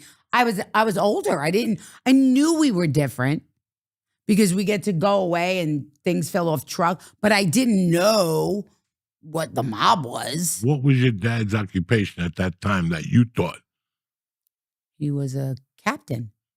No. What was his on paper job? When you went Oh, home you to mean school, what did he do for a living? when you left the house, did he have a construction suit We on? had tort trucking. He was so we had restaurants, and my father had a trucking company. My father always really did work. Like as a young man, when he met my mom, he pushed a hand truck. He washed dishes in a restaurant. He had 3 jobs. My dad. My father comes from the Lower East Side. He comes from dirt, like literally dirt. He was shipped off to California when his father and mom got divorced, and my father's mother was a nut job. He lived in a trailer park, which people don't know. His like curtains was made out of newspapers. Mine were made out of human skin. Were they? No. Cowhide? No. And then his first arrest was actually when he was like 9 years old for robbing cornflakes to feed his sisters. Yeah. He also saved a family from a burning building. True story. He wasn't just telling stories. And he saved a girl that was drowning. Him and Ronnie Colucci, I could say it, they passed. A girl was drowning in Prospect Park on the ice, and he ran out there and saved life. So as many bad things as he did, I'm sure, but not that I know of, he did good things too. Listen, they did whatever the fuck they did. They weren't always bad people, though. No, you're not talking. But who knows what they were doing in reality? And it's like I read a book years ago, Sins of My Father. No. Yep. And that's a very interesting read. When you read that, no matter what it is, it's somewhere in our blood now. Mm-hmm. It's Yeah. somewhere in your fucking blood. I could put on a fancy suit, and I could put on a fancy suit and make up a great story to you guys that my family was royalty in Cuba and Fidel took the farms. For what? They were peasants. You know what I'm saying? Like, you can't change who the Right. fuck you are. No, and I'm proud of the things that I learned Me about him when too. he passed away. There's some problems now when you just see people and they're overcompensating. Like, Yeah. I remember, like, for years I wanted a fucking car. And then when I could finance one, I go, I don't even want a fucking car. Like, my wife had to beg me to get her a car. Like, she was taking the bus till she was 8 months pregnant, 6 months pregnant. Oh, no. One day she's I like, would've hey, left you. motherfucker, we're going to buy a car today. Enough of this shit. And I had to buy her, like, remember the silver car? The Subaru. No, I had the Subaru. She bought a Subaru for herself. Oh, okay. And then I used to go, I'm taking the car at night. And she goes, take it, because she liked taking the fucking bus anyway. Did she? I never no, took a bus in my she'd life. take the train, the LA train. Yeah. Oh, no. She'd take the LA train. I've never been on the no train, sleepy too. people, no. At No, that so, time, but it this is back then. This yeah. is back then. This is Yeah. 2011, Oh. 2012. It's only 4 stops. And I remember going down there going, this fucking train, whew, this is a fucking paradise compared to what I've grown around. I've never been on the subway. Even in the city? I've never taken a bus. Even a fuck? nor What the a fuck subway. is wrong with you? My father said I couldn't. Who gives a fuck? He's gone. You got to go on that bus one fucking No, time. why? Why would I go underground? Why? Why would you get on a fucking train? Because there's rats. Who And gives there's a rats fuck? up here and there's rats down there. Yeah, there's and- rats. You're surrounded by rats, but every No. once in a while, Nope. you got to go in there to realize what you've gone through and then come back out. No, I realize what I Fucking, have by not we're going doing a under- video next week. No, we're not. No, Of I me can't and go you. underground. No. Listen, you get hypophobia? No. Listen, tell me that you get hypophobia, but don't tell me you hate the rats underneath. No, At least it's give me not something. that. I'll tell you why. My heart breaks for a lot of people that have to that I have such a blessed life, and it breaks when I see people that are poor and homeless and stuff. And I don't think I could handle what I would see on the train. But let me explain something to you. You know what would connect your soul more? What does everybody say to do when you're lost? Go to church No. What do people tell you? when I'm lost. Yeah. My family usually tells me to go to rehab, but Right. I don't know. You go outside and you find a patch of grass Oh, you ground? and you take your shoes off. Yeah, grounding. And you get yourself back grounded. For me, it's sometimes just driving through my own neighborhood and getting out and walking. Okay. I Taking ground 10 then. I steps had to from my own ground. neighborhood. You know, So you want me to go underground I to want you see to other fuck- people listen, take a man. train? Listen, man. The only way you connect with other people is to see what other people see. Okay? If you're telling me, look, when I was fucking 24, and my brother over there will tell you, when I was 24, I went to a house one night. I was invited to a very nice house, and the girl had 2 cats. And her boyfriend had a dog. And I loved the dog. He was a wolf. I kept playing with the dog, but the cat wanted my love. But every time he'd purr, I'd push him off. I finally told the owner, I hate this fucking cat, and I went on a tangent. Till this day, that tangent haunts me because I didn't hate the cat. I just didn't know about the cat. If she would have taken the time to go, hold on, get that fucking wolf away from her. Let him sit on your leg. He's not going to attack you. So sometimes I'm not fucking putting you down. You're going through a lot in your fucking life right now. Let's take the fucking past off. Let's get rid of the rats. You either got to take a bus. I'll take the bus. The buses aren't bad. I'll take the bus. The Plus, bus but is you don't above know ground. what life is. Because all we're going to, listen, what do you think? I wake up every morning No, but going, I'm afraid to go down there. There's bad things. I'll take you to a Listen, nice one. There's nice ones bad that aren't things bad. always happen. We'll make a video of me and you walking hand by hand to the 57th Street exit, and we'll get off at Times Square, and there'll be a gift waiting for you. And the cameras, you'll be sweating a little bit. You know what I'm saying? If something happens, Okay, I got I'll you. do it. Yeah, we'll I'll take. do it. Look at this. I'll do it. Remember how you used to do the things you used to do? Uh-huh. No more. I got the. This saves everything. Okay. All right, let's do it. I got one. I got one. I'll do it. Okay. We'll be right back after DraftKings. Hey, Uncle Joey here. Listen, unless you've been under a rock and you don't know that the football season is here, and so is a shot at big wins with DraftKings Pick 6, okay? I don't know if you heard of this. It's the official daily fantasy partner of the NFL. You can score real money and real fast. Here it is. Just pick more or less or 2 or more player stats, whether you like. Then sit back and enjoy the game. The better your calls, the bigger your payout. And here's the kickoff bonus. New DraftKings customers get $50 in bonus picks when they just put $5 entry on your first pick set. This season, play your player instincts. Download the DraftKings Pick 6 app now and press in code Joey, Joey. This game's going to blow you away. That's code Joey, Joey. Play $5 and get $50 in Pick 6 bonus picks. Make the call. Ride the upside in partnership with DraftKings Pick 6, where the crown is always yours. You know what I'm saying? Enjoy.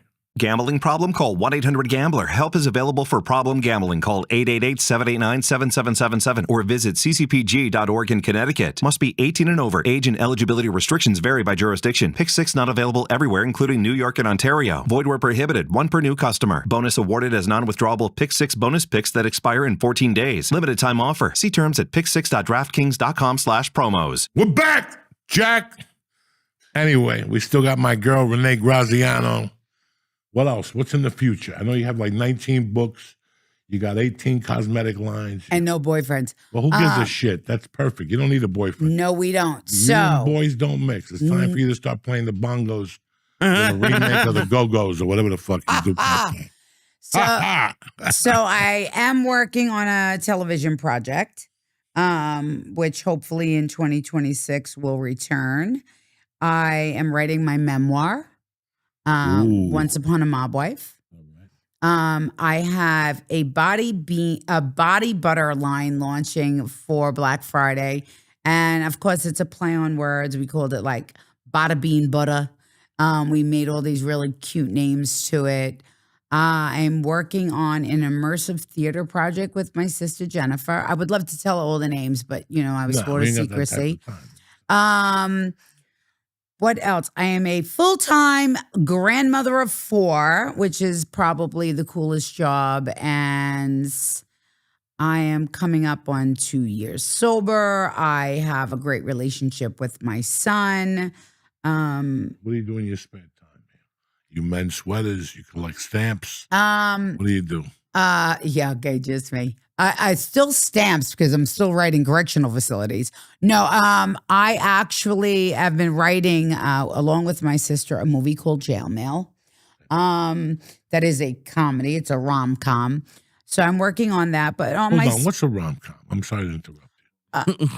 Romantic yeah, comedy. romantic I think comedy. it's like a sexual move. That I'm not into. No. You know, like the first time I heard bukkake, when that girl was on the pot, I'm like, I sat there for like 18 minutes. I don't know what a bukkake is. I thought it was like a pudding. I didn't fucking know. It kind I of never is. heard it.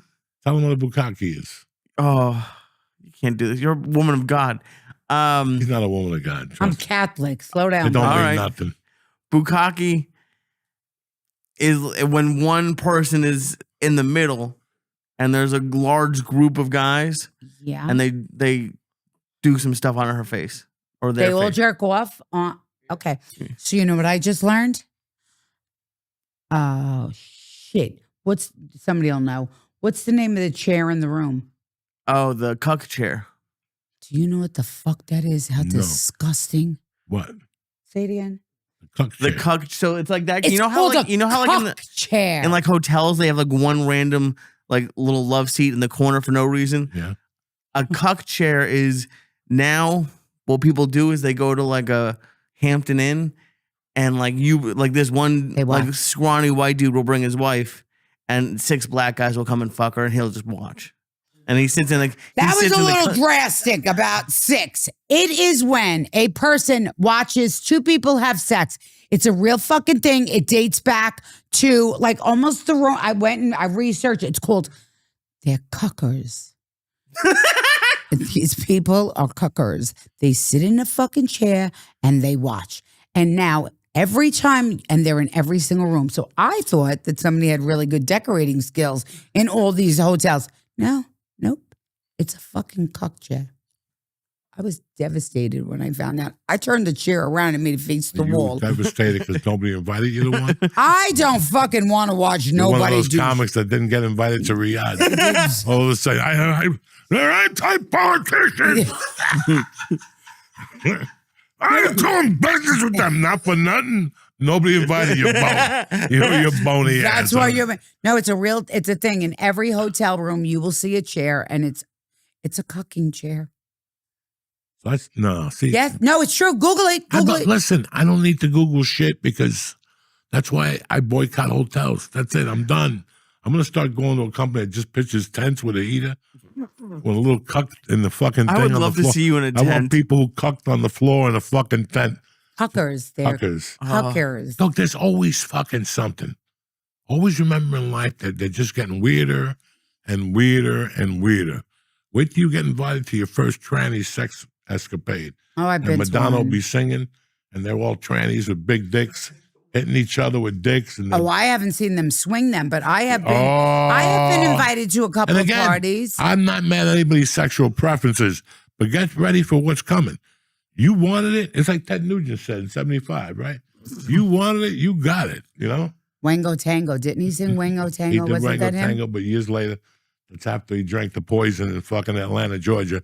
Somebody knew he didn't like black people and they gave him, I don't know. I'm just saying. Oh, Wango Tango was his way out. That was it. yeah, but that's all I know about Ted Nugent. No, Ted That's it. Nugent had a pre, and that's when he was a real bad motherfucker. You know what I'm saying? Okay, Double Live Gonzo and the first album, tremendous. really? Yeah. I mean, I did listen to Van Halen. I know.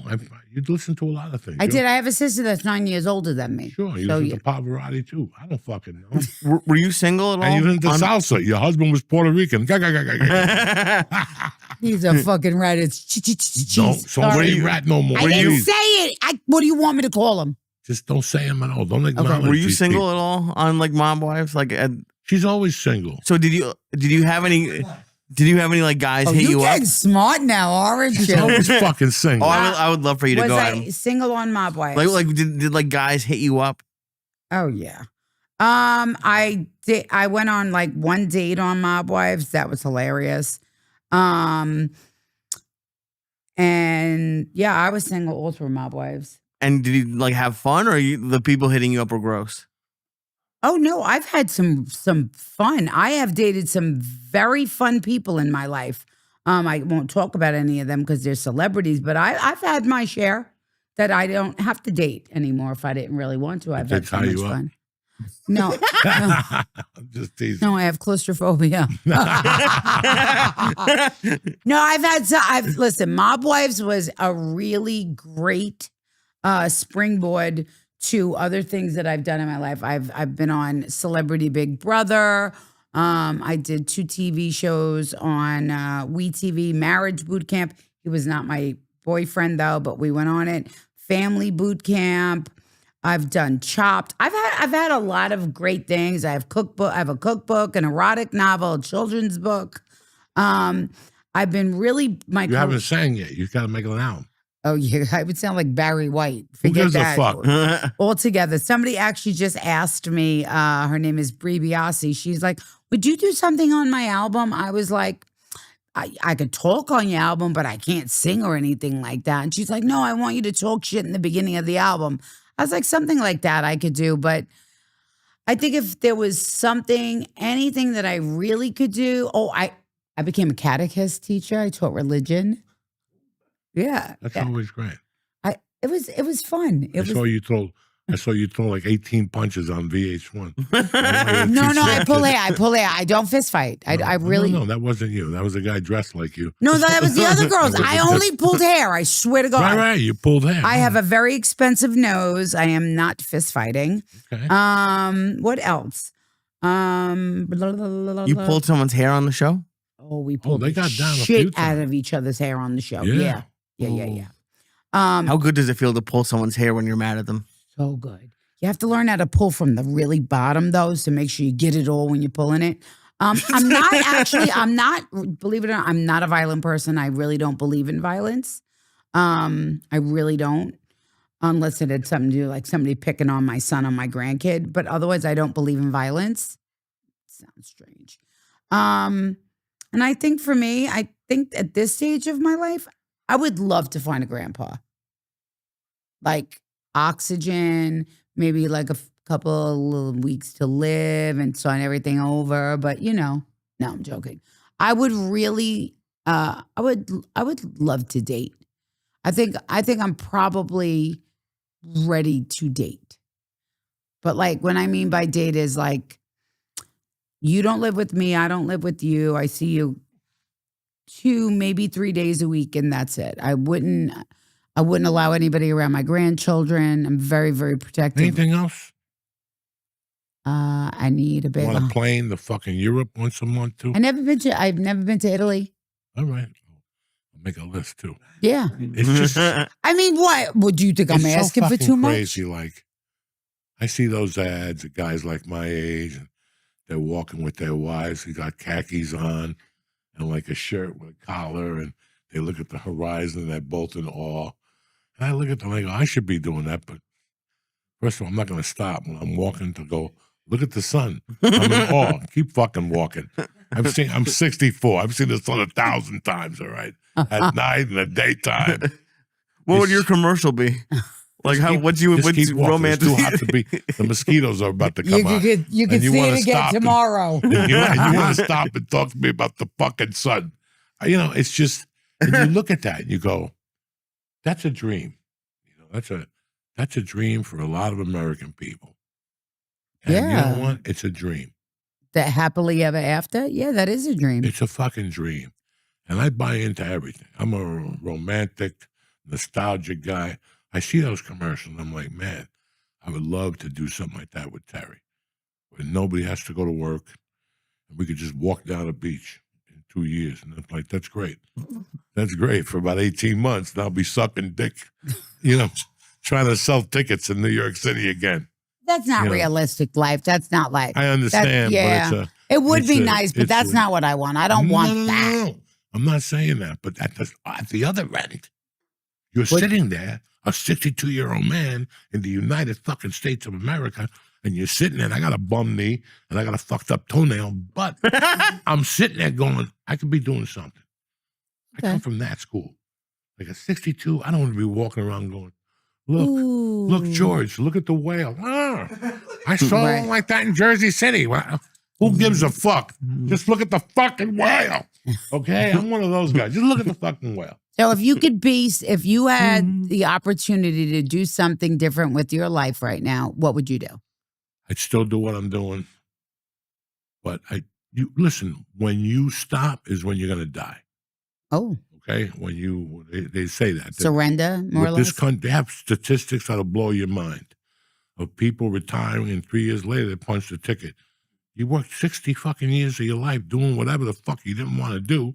It becomes, what's that when you throw a punch? It becomes muscle memory. Mm-hmm. You Muscle become memory. muscle memory. You become a fucking robot. By the time you're 50, 12 more years. 11 more years. I'll be free. 11 more years? You might as well turn yourself in now. See if you could do 6. And get retired after that. You fucking think about it. And then you're 62, and all of a sudden you're turning through Yahoo. Yeah, if you're 63 and you don't have 82 million in the bank, you're gonna die. And you're like, what the fuck? What the fuck? How do I win this fucking rattle here? Because you're always scared you're not gonna, you Right. and they bang you out once you're 65. Yeah, that's fucking what's that shit they give you?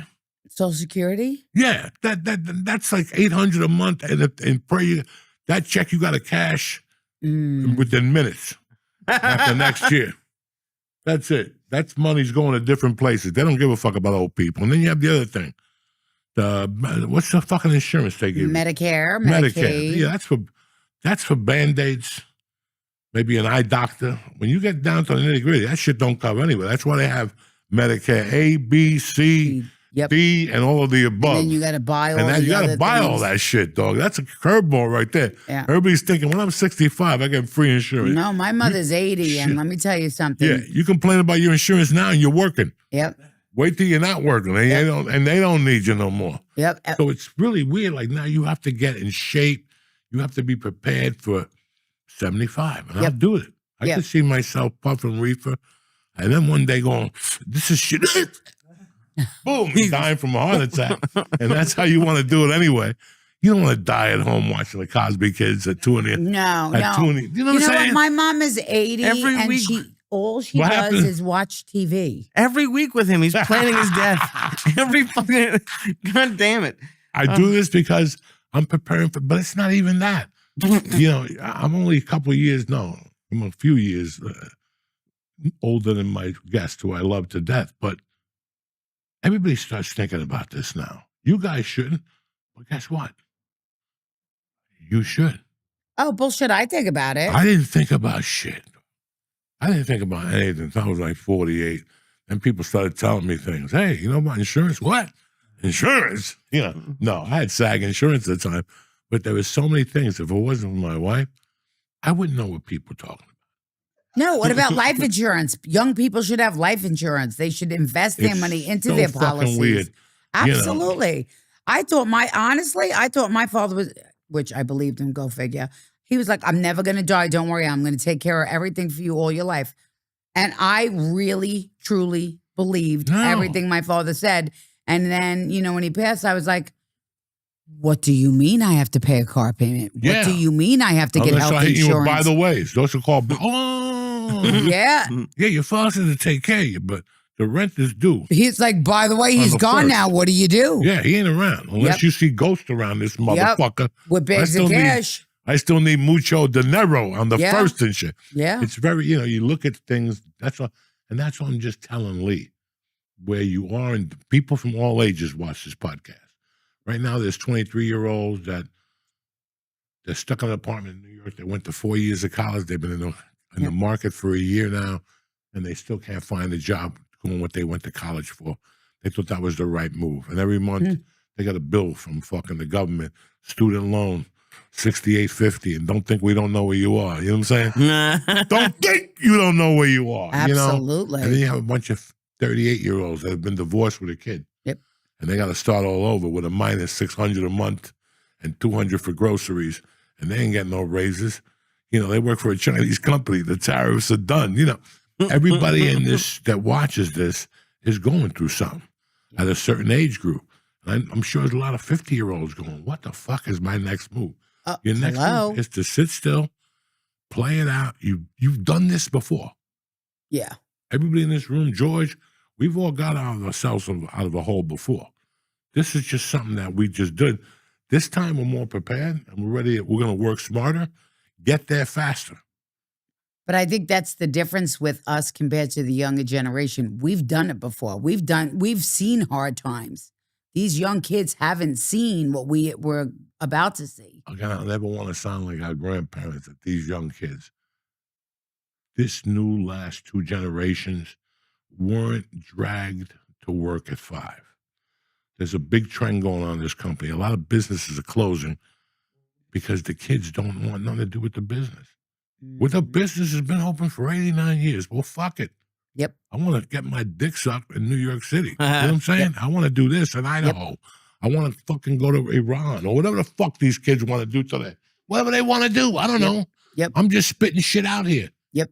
But that's happened also. I can't blame you.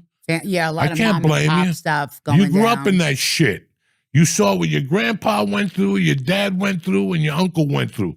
Your uncle's missing a hand. All 3 of them are missing hands from carrying brick all those years. And you want me to carry this fucking tradition. I carry a suitcase, bitch. I like fingering people. Yeah. You know. Oh It's the truth. You want me to be a baker. Look at these. Everybody says, well, those Italian cookies aren't the same. Bitch, I'll tell you why. Because you have 8th generation Italian. They don't even know what those, they're so far removed from the original taste of that. They don't even know what that is. They don't even know what that is. Think about what I tell you guys. It's so fucking funny. We're in a different world. Even when I go for Cuban food, some of it is good. Some of it is god-awful. Yeah. God-awful. They're like a map off the fucking recipe. Do I get up and go, I want this redone? No. I look in the kitchen. First of all, God bless them. I don't know what they are. You know what I'm saying? I don't know what they are. They might have a backpack on. They all have parachutes on now in case the ice comes in. They're ready to go, dog. They all got a little suitcase on their Yeah, back. but don't you think that this is all really the parents' fault? That the parents aren't teaching their children better at home? Listen, it's not me grabbing my daughter and saying, clean this fucking garage or paint this fucking wall. That's not even it by a mile. It's the fact that social interaction,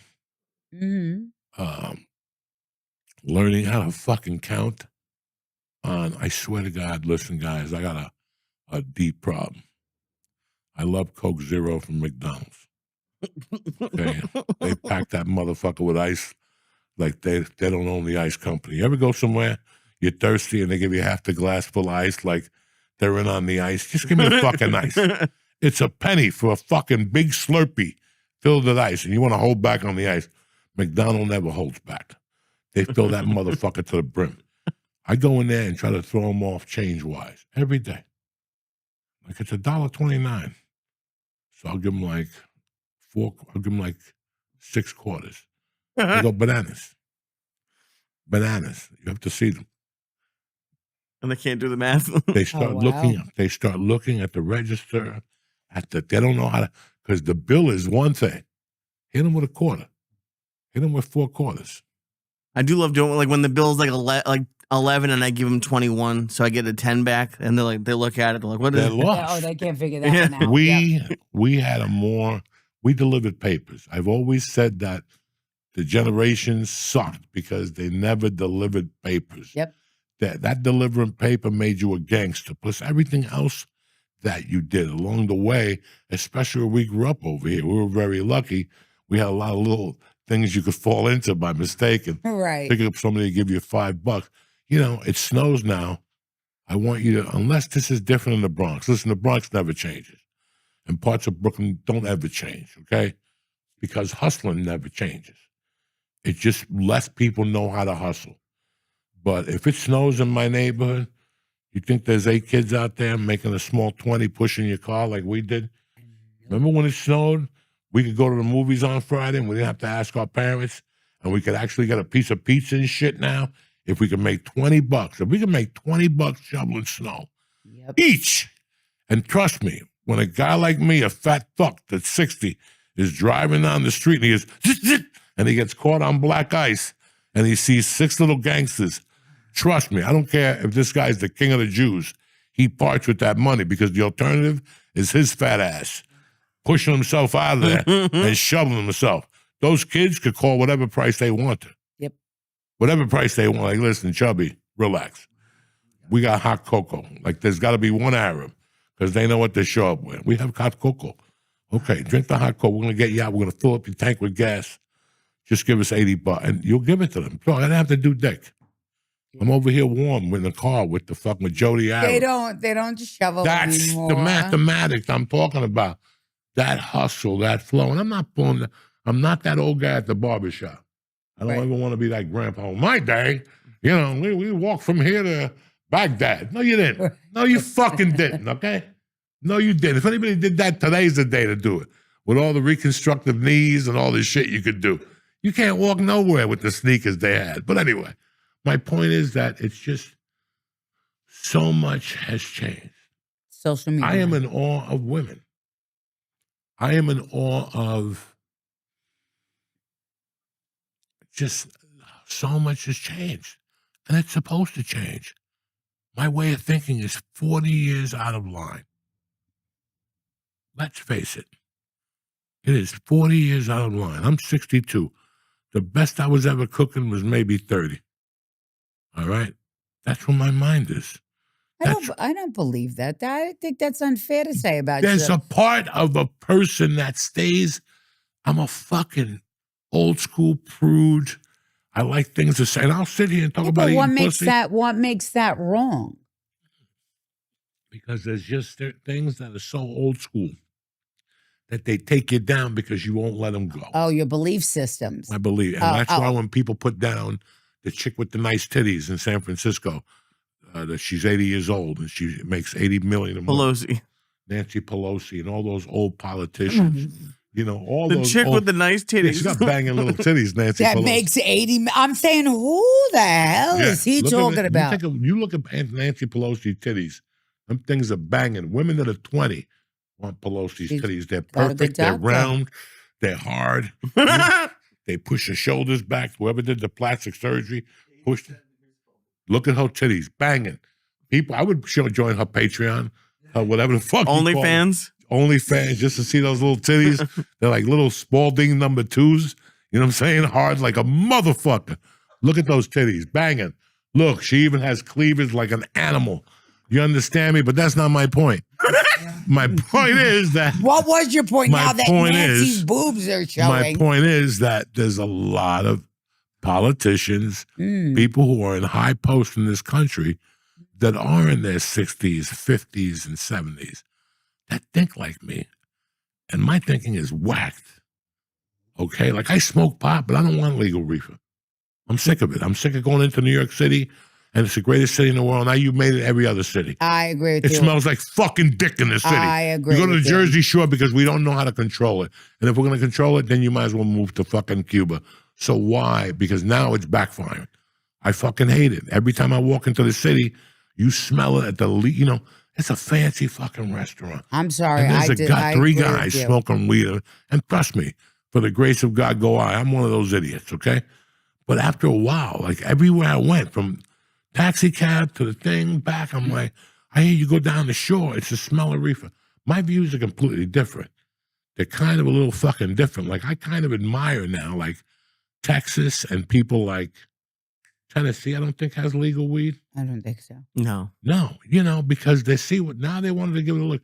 And there's a lot of money in reefer. Yeah. Bro, you want to make this is a fucking state, but guess what? You have 80 hands here in New Jersey.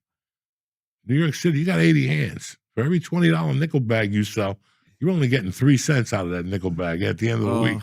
So you better have good fucking advertising. You better be getting some low price shit. It's a squeeze. I think it's a disgrace to do it to these kids. Like my grandson will be like, Nene, what's that? And I'm like, a body odor. I mean, I think it's absolutely, I think old school. And I don't think that there's anything wrong with the way that we were brought up. And whoever is running this country right now needs some of us to let them know that shouldn't be done. It first of all, I think it demoralizes and what it does to a woman. Like What? talking about all these things that are allowed. Like, No, I'm talking about marijuana. okay, we're let's stick sticking to- to pot. We're sticking to Yeah, pot. we're talking about pot. Well, Mom- I'm just talking about a lot of things that they let go in general that aren't in line with the old school thinking. I think a lot of things that are happening is because they're not thinking old school. They're more thinking, they're thinking more money than they are thinking morals. And you want to bring your kids? I don't want to bring my kids to Manhattan, my grandkids, not even to go see, Radio City, because of everything you're going to see and smell. And why? Well, guess what? We saw and we smelled that too. But we saw it and smelled it on a smaller scale. But at that age, we were intrigued. Mom, why is that guy smoking a cigarette with his toes? You know what I'm saying? Like, Right, but no, we didn't no. have to. We didn't have to I talk about understand. weed. No. but Right. Listen, how many nights do I sit there and it's 9:15 at night and I'm about to change the channel? And again, no racism involved. Right. I'm not going to say nothing. Some big black guy with dreads makes out on TV with a little Chinese guy on camera. And they're like, if you're a member of this and you don't want HIV, that's great. Do the ad. But what if my 8-year-old son is sitting in that room? Daddy, why are two men kissing each other? Now you got to go and listen. That's a question on Jeopardy they can never get. You know what I'm saying? Like, forget that. That destroys you. Even two women and you're a mom and two women are swapping spit, or you put on, like the other night, about a month ago, it was 10 o'clock at night. And there was a show that was actually like, they didn't show the woman's monkey, but they were like simulating it, like some guy was going down and out. And this is where you become a hypocrite, because 15 years ago, I would have pulled my dick out and banged on that. Are you talking about the hunting wives? I don't know what the fuck I'm Oh. talking about. And, but now, And I'm like, what happens if now? my daughter walks in? Right. Yep. You know what I'm saying? So you see how your perspective always changes. That's why you can't tell me you're this or you're that, because along the line, and then your perspective change, and then you become a fucking hypocrite for a year. You feel bad about the decision you made 20 years earlier. But that goes around in all the decision making. And that's what the problem is. That we got to start cutting this old blood out of a lot of things. Policing, it's just at a certain age. By the way, I saw your boy today with the half a wig. He was over there with Scalani, whatever, Ciccarelli over at Cuomo's. And you seen if he could get a job. You know what I'm saying?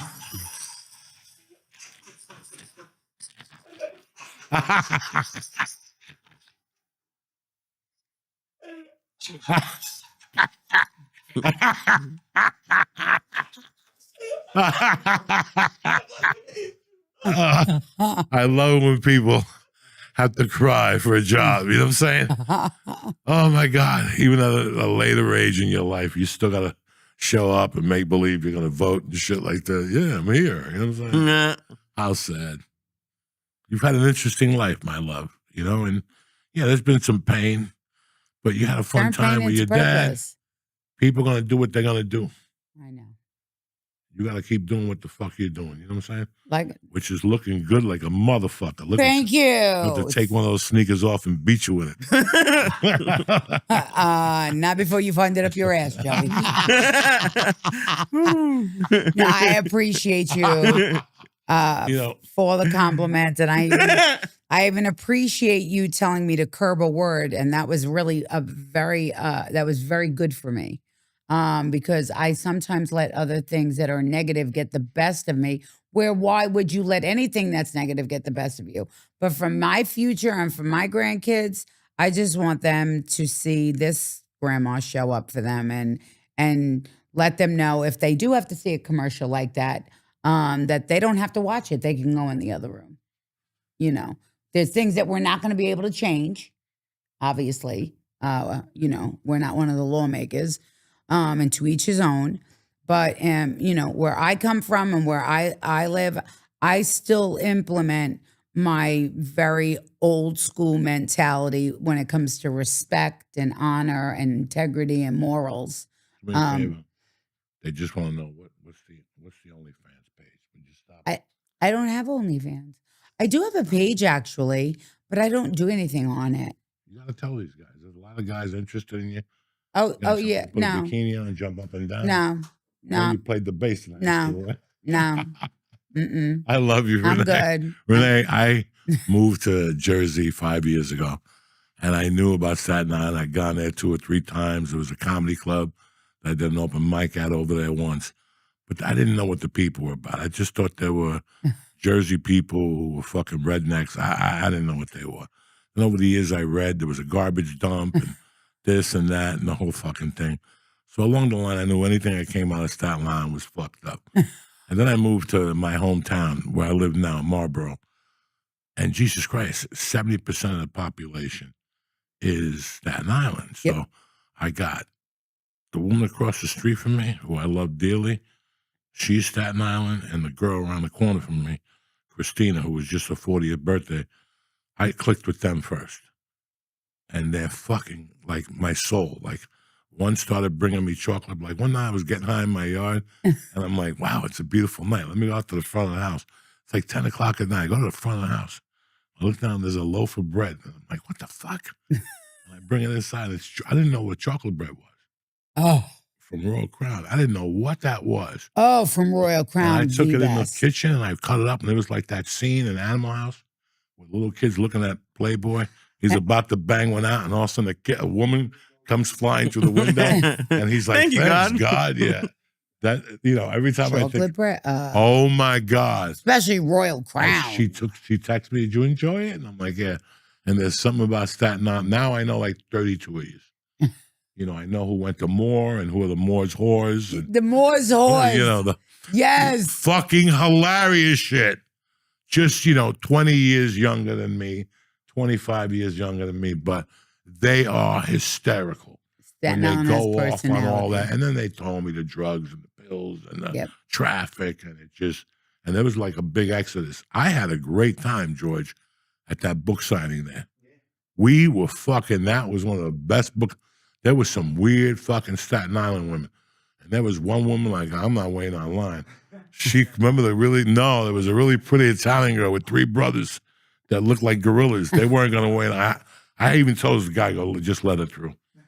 This is not going to end well. Yeah, let her through. Let her through. Because I could tell she wanted to tell me something. She did. She was very nice. And I left there going, man. But the food and stuff, like if it wasn't for Staten Island, they'd still be eating macaroni and cheese in Marlboro and those, whatever, Colt's Neck that has all Cold that snack, money. yeah. We had Staten Island. A lot of restaurants ended up in New Jersey. Cafe Loon is there. Yeah, there's The a Chinese restaurant is there on the 79. Royal, they have like a Crown Royal. Wow. No, they do not. Yes, I didn't they know do. that. 3 minutes from my house. Oh my The god! best shrimp I'm and lobster so sauce with excited. the pork in it and shit. I will drive for it because Oh, down my where God. I am, Yeah. That's you go to Lavotti's, right? once in a while. Oh, that's the best Italian. But I got Where? Frialas around the corner from my house. Really? Oh my God, they do, because my friend just did it on Sunday. They do a Sunday football special. Listen, I don't want to give the number out because I don't want to, but the number I remember is not a bad deal. Like, it's a fucking spread.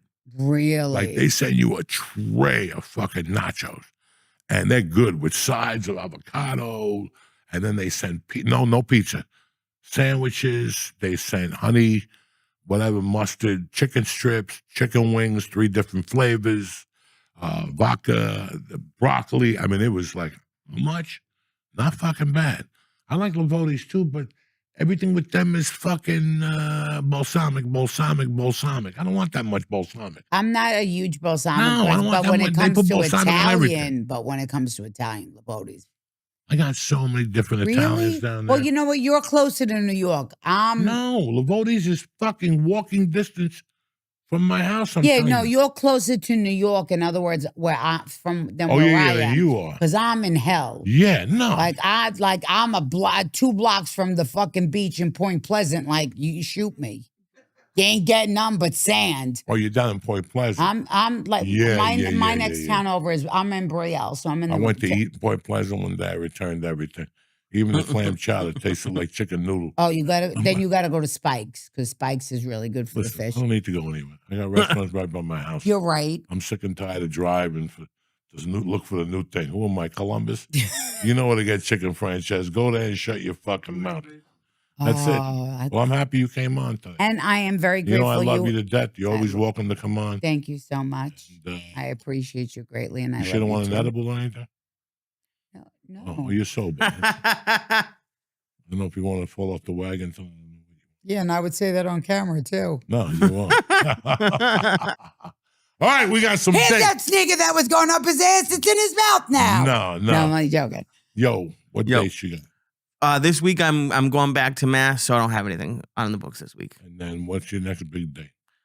Next big one, the next weekend I'm in Massachusetts at Roar and Laugh Boston. Beautiful thing. Thank you.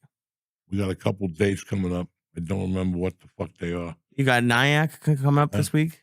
Nyack is done, so Nyack is gone. November 8th, MGM National. MGM. What is it? Oh, DC. MGM, November 8th. It's a beautiful Saturday night, right outside the White House. Come on up. Tickets are still on sale. That's it. That's all I got for you. I wish I had more. Nice. One date at a time. You know what I'm saying, beautiful? That's right. One date at a time. One day at a time. One That's step right. at a time. That's Why right. start talking about December and February? People so fucking retarded right Oh, wait, now. I got an appearance. Huh? I got an appearance. Well, fucking say it. Oh, shit. I forgot all about it. I got two. I got one Tuesday at Patrizia's in Staten Island, and November 3rd, it's also at Patrizia's in Massapequa. It'll be on my page. That's all I remember. Well, I Oh, love my you. Instagram page, Renee Graziano, because that's me. Well, I love you. And I love you. Thank you, Lee. Yes. Stay black, and I hope everything goes well with Mom. Thank you, dude. You motherfuckers, I'll see you next week. Tip top Magoo. Stay black. What's happening, beautiful people? Uncle Joey here. Listen, the biggest dick in the world won't do any good if you can't get it hard. No matter what your downstairs is packing, make it rock solid with Blue Chew. Listen, Blue Chew is the original brand offering chewable tablets for better sex. Now, you can got tablets that taste like mint. Listen, they taste tremendous. You can pop one and blow mint right in the girl's nose. It's like that Viagra scent right to the fucking nose. They go, butts. And you can take them any time of the day. And the whole process just takes a little time online. No more wasting time at the doctor's office, telling them stories about your great-grandfather. Listen, he don't care. With Blue Chew, it's easy. Get Blue Chew and get ready to become an absolute legend. And Uncle Joey's got a special deal for all my listeners on a beautiful Tuesday morning. All right, ready? Ready? As always, you're going to get your first month of Blue Chew for free.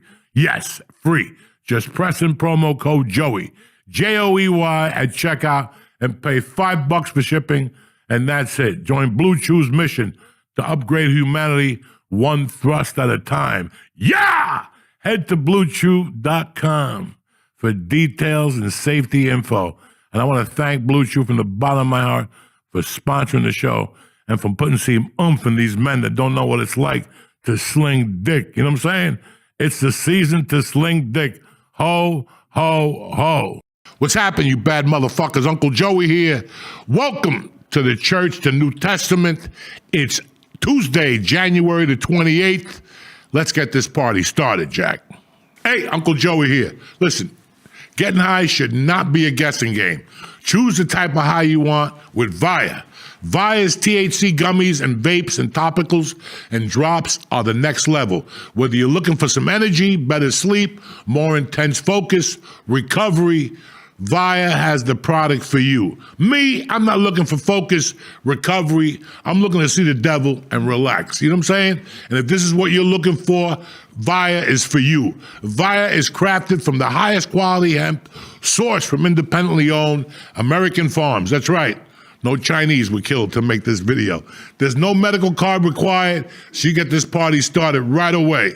If you're 21 and over, check out the link to Via in our description and press in code Joey, Joey, to receive. You ready? 15% off. If you're new to Via, get a free gift of choice. Who's better than you? 15% off, a gift of choice, and you're seeing the devil with Uncle Joey. After the purchase, show support and tell them that we sent you. This year, enhance your everyday with Via.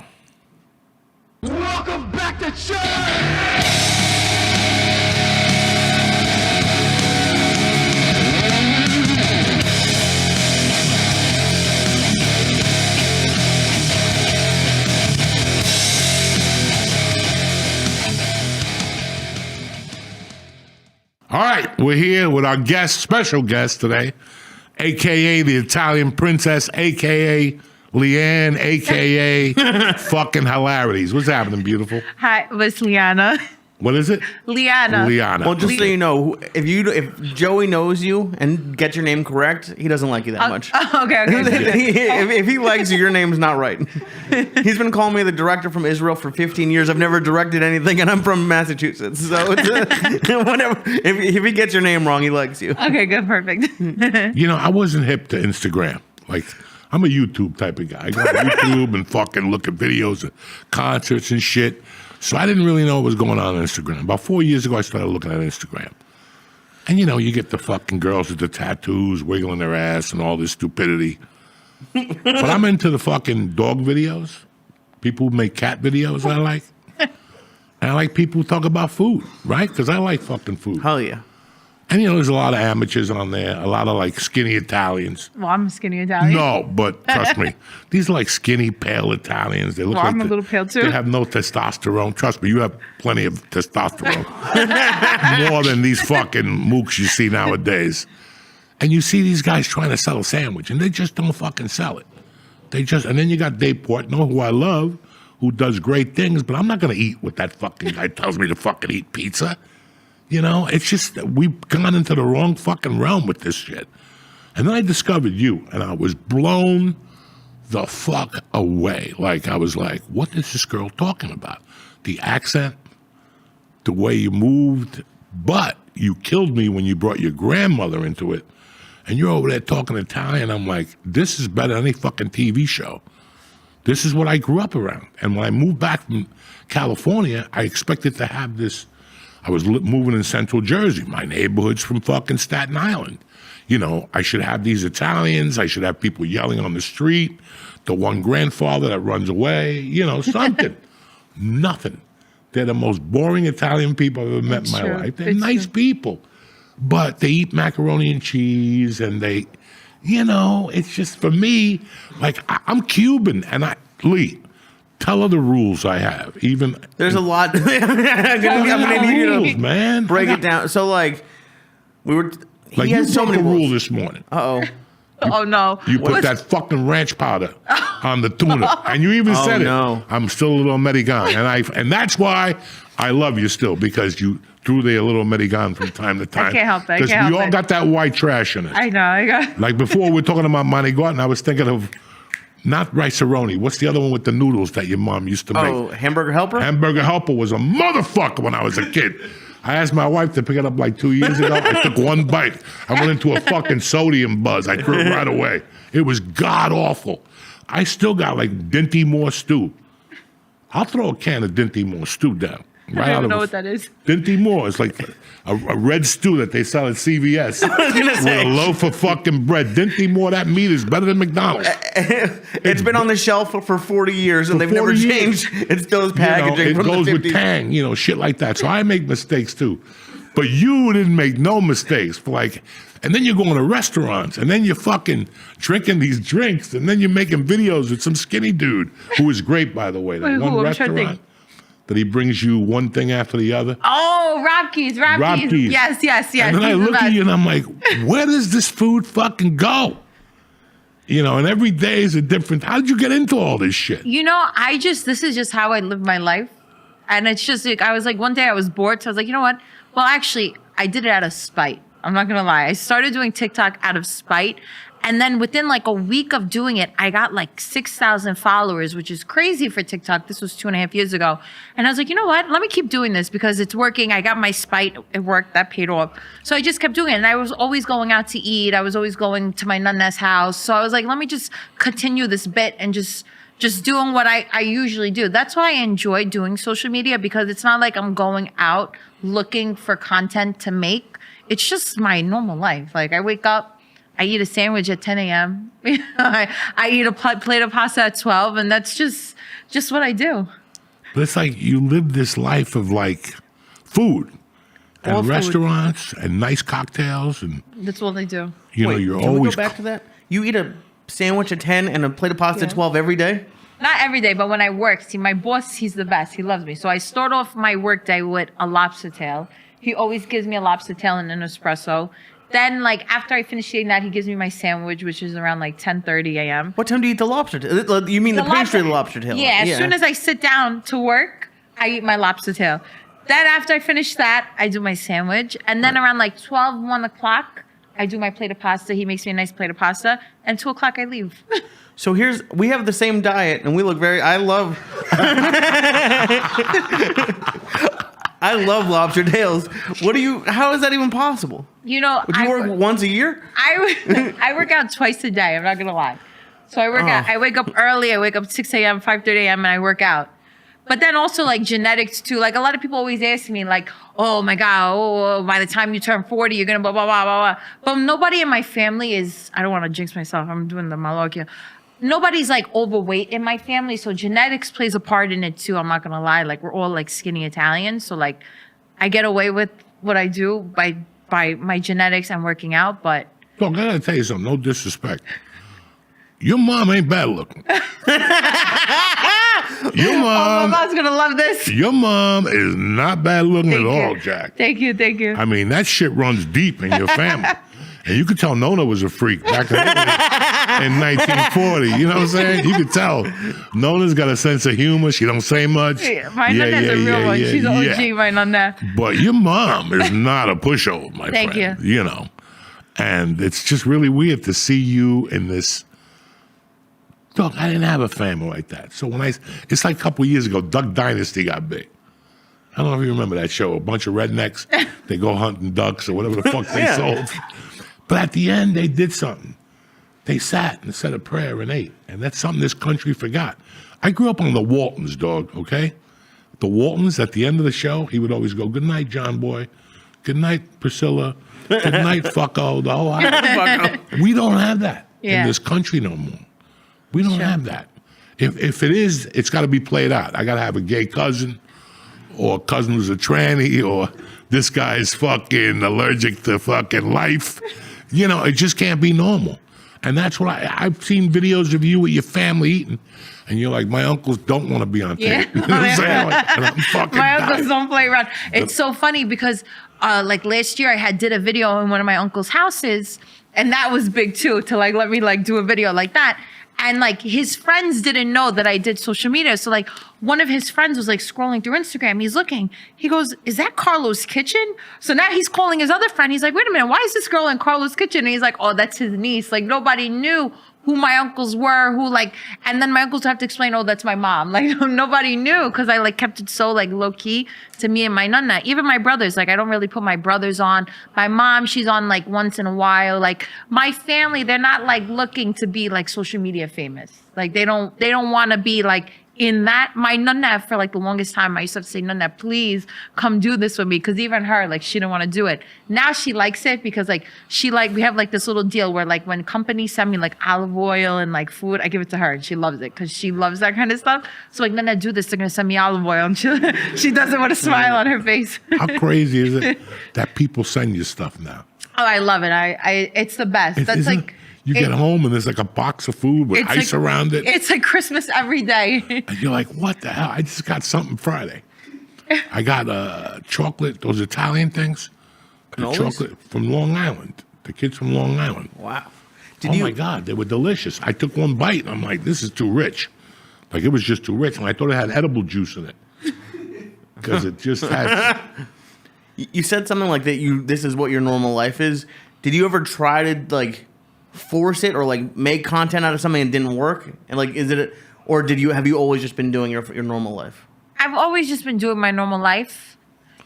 Yeah, I go through like phases in my life. So like nobody knows, like they always ask me, oh, did you go to college? Did you go to college? But like, yeah, I went to college. Like I have a bachelor's degree, but I don't put on Instagram, oh, I have a bachelor. Like, cause like, I don't know, to me, that doesn't really mean anything. Like, it's just a piece of paper. Like, I don't flaunt like, oh, she doesn't even have a degree. And I'm like, no, I do. But that's not what I'm playing off my Instagram of. So my uncle's an attorney. One of my uncles is an attorney. I was going to become a lawyer, worked with him. My uncle's like a Nazi.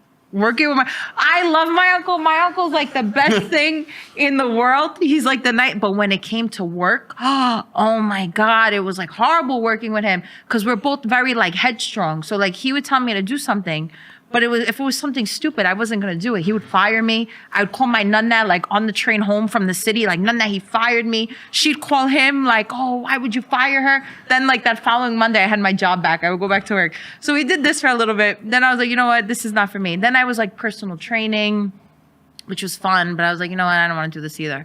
And then I was just, like I said, eating and that blew up. So I was like, oh, let me just do this now. I'm working in a deli, sitting in a deli. But I've always done food. I've always done just food content. And like, go ahead. I'm sorry, go ahead. No, it's interesting. Like, there are, like Joey said, there's a lot of people doing food. Why do you think people like gravitated to you more than other people? I think because I don't force it. Like, I see like other like content I say I'm like the Joker of content creators, like of influencers, like I'm like the evil villain. But it's not because I want to be like, I don't want to collaborate with anyone. Like I used to do that, but then like, I don't know, like collaborating with people, like when you see what other influencers are about, it's like, oh, like this is ridiculous. Like, I don't want to do this. Like I do all my videos in one shot. Like, it's like, boo, boo. I don't care how I look. I don't care what's going on. Like one shot, like doing it with other people. Oh, I don't like how I look. We need to reshoot this. And then it's like, oh, I'm not doing this ever again. 10 minutes turns into 2 hours. Oh, and it's the worst Fuck you. I ain't got that type of time. I've sat at dinners with like other influencers where the food gets cold because like, oh, no, we got to redo this. Oh, no, we got to redo. I never do that. When I'm at to dinner with people, one shot and that's it. Like that's only if I get invited to a restaurant to do content. Like if I'm going out to eat with friends or family, like on my own, I'll never pull out my phone and start recording because like I like to enjoy like time with people too. But like some people are just so like just in it that they don't care. Like the food will be cold. They don't care. So I think people like me because like I'm not like that. Like I say whatever. Like I don't care. Like if people think I'm stupid, like sometimes I think it's good to look a little ditzy for Instagram. Like because I graduated college with honors. Like I graduated cum laude. But people think I'm like this Italian ditz. And I'm like, yeah, I like it. It's good to be a ditz. Like, you know, like don't let people know too much about you. You're playing them the right way. Yeah. It's crazy because when I first saw it, the thing I liked about you the best is you kept it classy. Thank you. And I said that you kept it classy. It wasn't like bikini shots and a tattoo and, you know, just bullshit. My uncles would beat my ass. Because I'm still a dad. You know what? man? Listen, My family would not let that slide. I know it's so quick because I look at it from a business perspective. And Well, I'm that also, too, yes. And I'm also a dad and I like women. I like the whole fucking thing. You know, it just, you gain that credibility. Thank you, yeah. And it's like I have a friend that I'm a fan of hers. I brought it here, Katerina. She's a fucking artist, but she's an artist to the end. She could do jokes. She could paint the fucking picture. You know, her things, I love her content. It's not forced. Right. It's one shot. She gives 0 fucks. 0 fucks. 'Cause I don't want to see you dolled up. Yeah. I want to see you when you're primitive. I want to see what you look like in the morning when you're eating fucking apples and tuna. And ranch. Don't forget the ranch. And ranch. Oh my God. but you fucking basic, you know, you went into it. Listen, because I'm American, I gotta add some ranch. I'm like, all right, she's off the hook. I don't think I'd be off the hook if I put ranch on my tuna. You're Jewish. I gotta bring ranch. But it's just, you see these, listen, we got into this in 2010, not knowing dick. All right? There was Adam Carolla and Joe Rogan. And nobody knew who Joe Rogan was. It was Mark Maron and Adam Carolla. And we got a room and before my daughter was born and we started. Then my wife threw us out and we went to his apartment. And then we got thrown out of there and we went to an office. We seen a chick get kidnapped. We fucking left that office. I mean, it was just raw. But this was all through mistakes. And, Right, you know, right. you don't learn from, you know, like now I see take a podcast course for 6 weeks. Go fuck yourself. You know what I'm saying? Who's teaching this shit? Yeah. Some guy at Seton Hall? Get the fuck out of my face. It's a good scam though, right? We Oh my should God. do it in the city. I know people that are like content creator managers that buy their followers. So like this one person that I know 300,000 followers, right? And they're teaching courses on how to grow your social media, blah, blah, blah. But like somebody with a brain like me, I know the ins and outs of social media. You go to their page, their videos get 100 views, 2 comments. All right, So 300,000 all of a followers. sudden, yeah. All of a sudden, yeah. But businesses that don't know any better are hiring these people because they see 300,000, 500,000 followers and they're making money. So it's a good racket. It's a good scheme. How does it work? Like, do you, like, when you got a good amount of followers, do you just reach out to restaurants and brands, or? No, I never reach out. So I know a lot of influencers do. I never do because, like, I don't want to be thirsty. You know, like, I don't want, and plus, like, I say, like, I like social media, but social media is not my life. Like, if this all, like, when TikTok was shutting down last week, like, I was fine with it. Like, you know, it wasn't the end of the world. Like, life goes on. But, like, I don't reach out to restaurants. And now I have pretty much a nice, like, following where restaurants are reaching out to me on, like, a daily basis. So I don't need to reach out to restaurants or brands. But even when I had, like 10,000 followers, 5,000, I never wanted to be thirsty and be like, oh, I want to come to your restaurant, and for a comped meal, I'll do this, I'll do that. Like, I never want to do, that makes me look bad, you know? Right. Because, but it definitely does work. Like, It does. If you look at my Explore page, it's not chicks with asses. It's comedy, sports, and food. And I can't tell, I've been to a million places, especially in New York. Like, since I moved in September, I'll find places, and I'll just, like, that's how I go. Like, you can tell when it's, like, really scripted. Yeah. But, like, when it's someone who's just going somewhere because they like it. Yeah. You're like, fine, I'm going to give that a shot. Yeah. And it's cool. I never go to restaurants based off of influencers. Now that I know, like, influencers and what they do, I never go, because I used to do that. Like, before I started social media, I would go to restaurants that, like, influencers would post, and, like, the restaurant, they would be the most disgusting restaurants. The food would be disgusting because, like, a lot of these places are gimmicky. Like, the food is just, like, it looks good for videos, and then you eat it and it's like, oh, like, atrocious. I like the rundown spots, like what we were talking about before, where Fat Tony's laying on the bar. Like, I like a place where they tell me no phones, no videos in here, and then I'm like, oh yeah, now I'm in a good spot. Right. Now it's a good spot.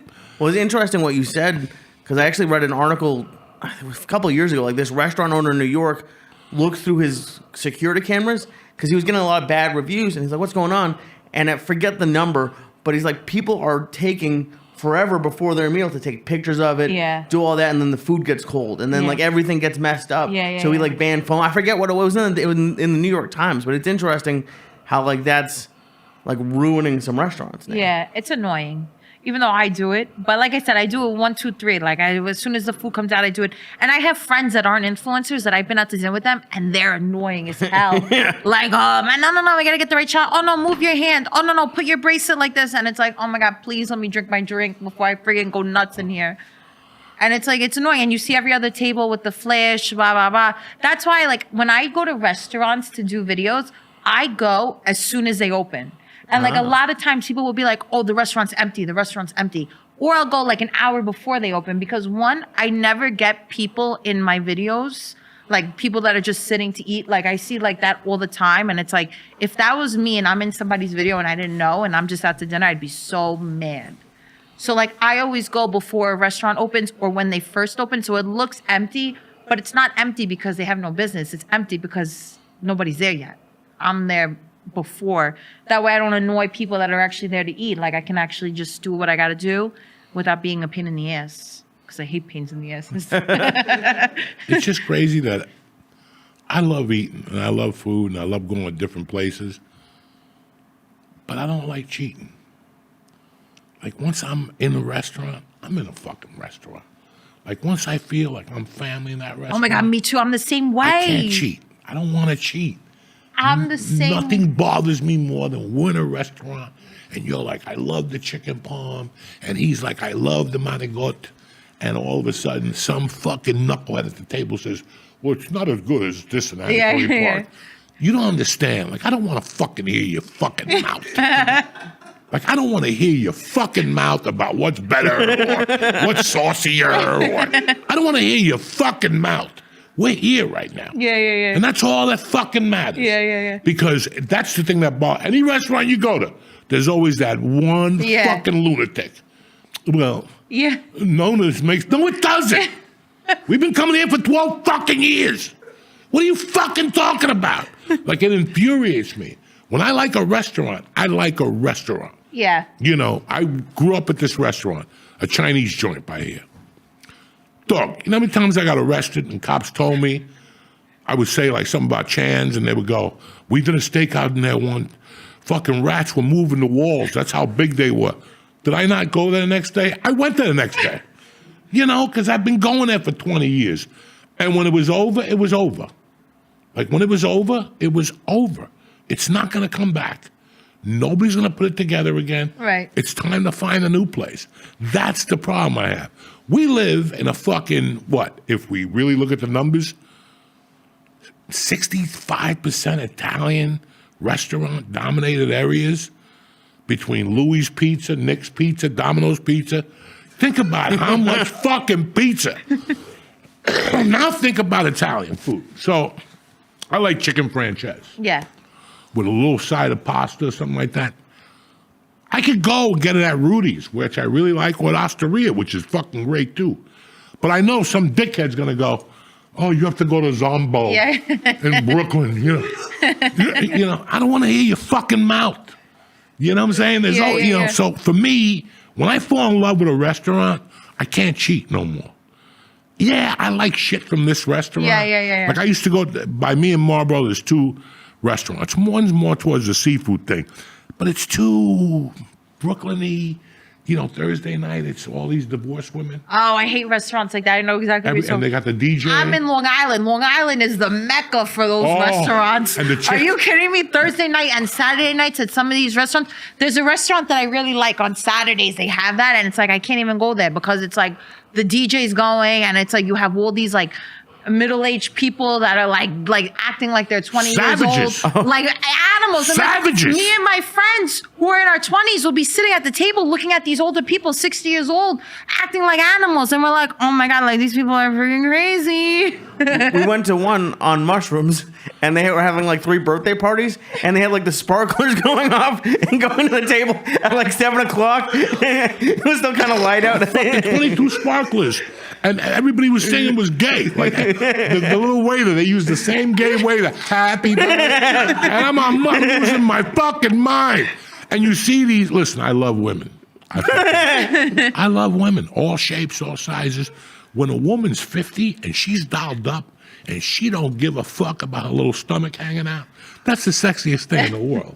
You goof on it a little bit. You know, you look at their leopard pants or the fat hanging over the heel. And you're like, you know what, dog, look at this, trying to get hers. I can't be mad at that. It's the guys who bother me. It's crazy. They're my age, they fucking grease their head back, they put the white teeth in, they do a couple steroids. Hey, ¿cómo se dice? Then they come over to you talking Italian, and they don't even talk Italian. Me and my friends love it though because we make fun of them. Oh, yeah, you torture. It's the best. That's like, the best. And now they think we're stroking their ego. And meanwhile, we'll be like, look at this clown. Like it's the funniest thing. Hey, ¿qué se dice? God bless. It's so Get the funny. fuck out of my face, You God have like bless. the fanksters, the how you doings. Like they think Yeah. they're like these big time Oh. gangsters, the wannabes. Oh my god, it's so funny. I don't even leave my house on Thursday nights in Long Island because I'm like, I gotta stay home. Yeah, so Like, these Thursday people night, like, the best is when the disco singer from the 80s shows up. But I like it a little bit. I'm not I gonna like lie. it too. I like a little disco freak, but Yeah. that's when those freaks come out. But that's got when they do the disco. lip syncing over Yeah. the thing, and she's all coked up. She's sweating profusely. crazy. Come on, dog. Give me a It's breather. it's Leave her at And home. you're trying to eat your food you can't even eat. No. At that point, you're like, shit, I'm done eating. Let me. Do they let ever me turn wrap into this. karaoke at night? Like Thursday night or Friday night, they start doing No, karaoke? No, I No, never no, went to no, one of no. those ones. They don't do that shit out there. This is the thing that they also do is I used to follow this girl that we went to grammar school with or high school. Her husband left her and up in Rudy's or something. You know who I'm talking about. She don't follow. I got sick of following her. I don't know what happened. Facebook just said don't follow no more. I used to follow her to see the train wreck because she's my age and she's still out there hustling. It's Like, crazy. trying to hustle guys. And she's in no shape. The hair's falling out. Every time she takes a close-up, you can see that where the shots go in. I mean, it was just like, there's a point where you got to let it go. I appreciate it. I really do. You're trying your best, but you're at a point where you're hanging out with 30-year-olds and you don't look good. But she go to all those restaurants with the chubby chick is dancing with fire. Listen, if I'm eating fucking food, I better not see no chubby chick dance. That does not appeal to me.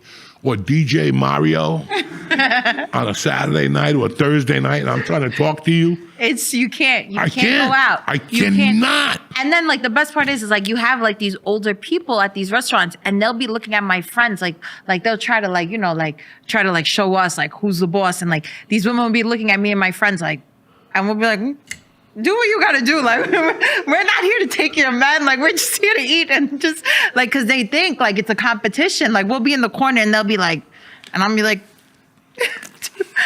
What do they call young girls who go after old pigeons? Gold diggers? Gold diggers. I'm not gonna lie, I like an old pigeon. No, you don't. I like old pigeons. I was gonna say, like, if I were you, I would take every free meal that I could get.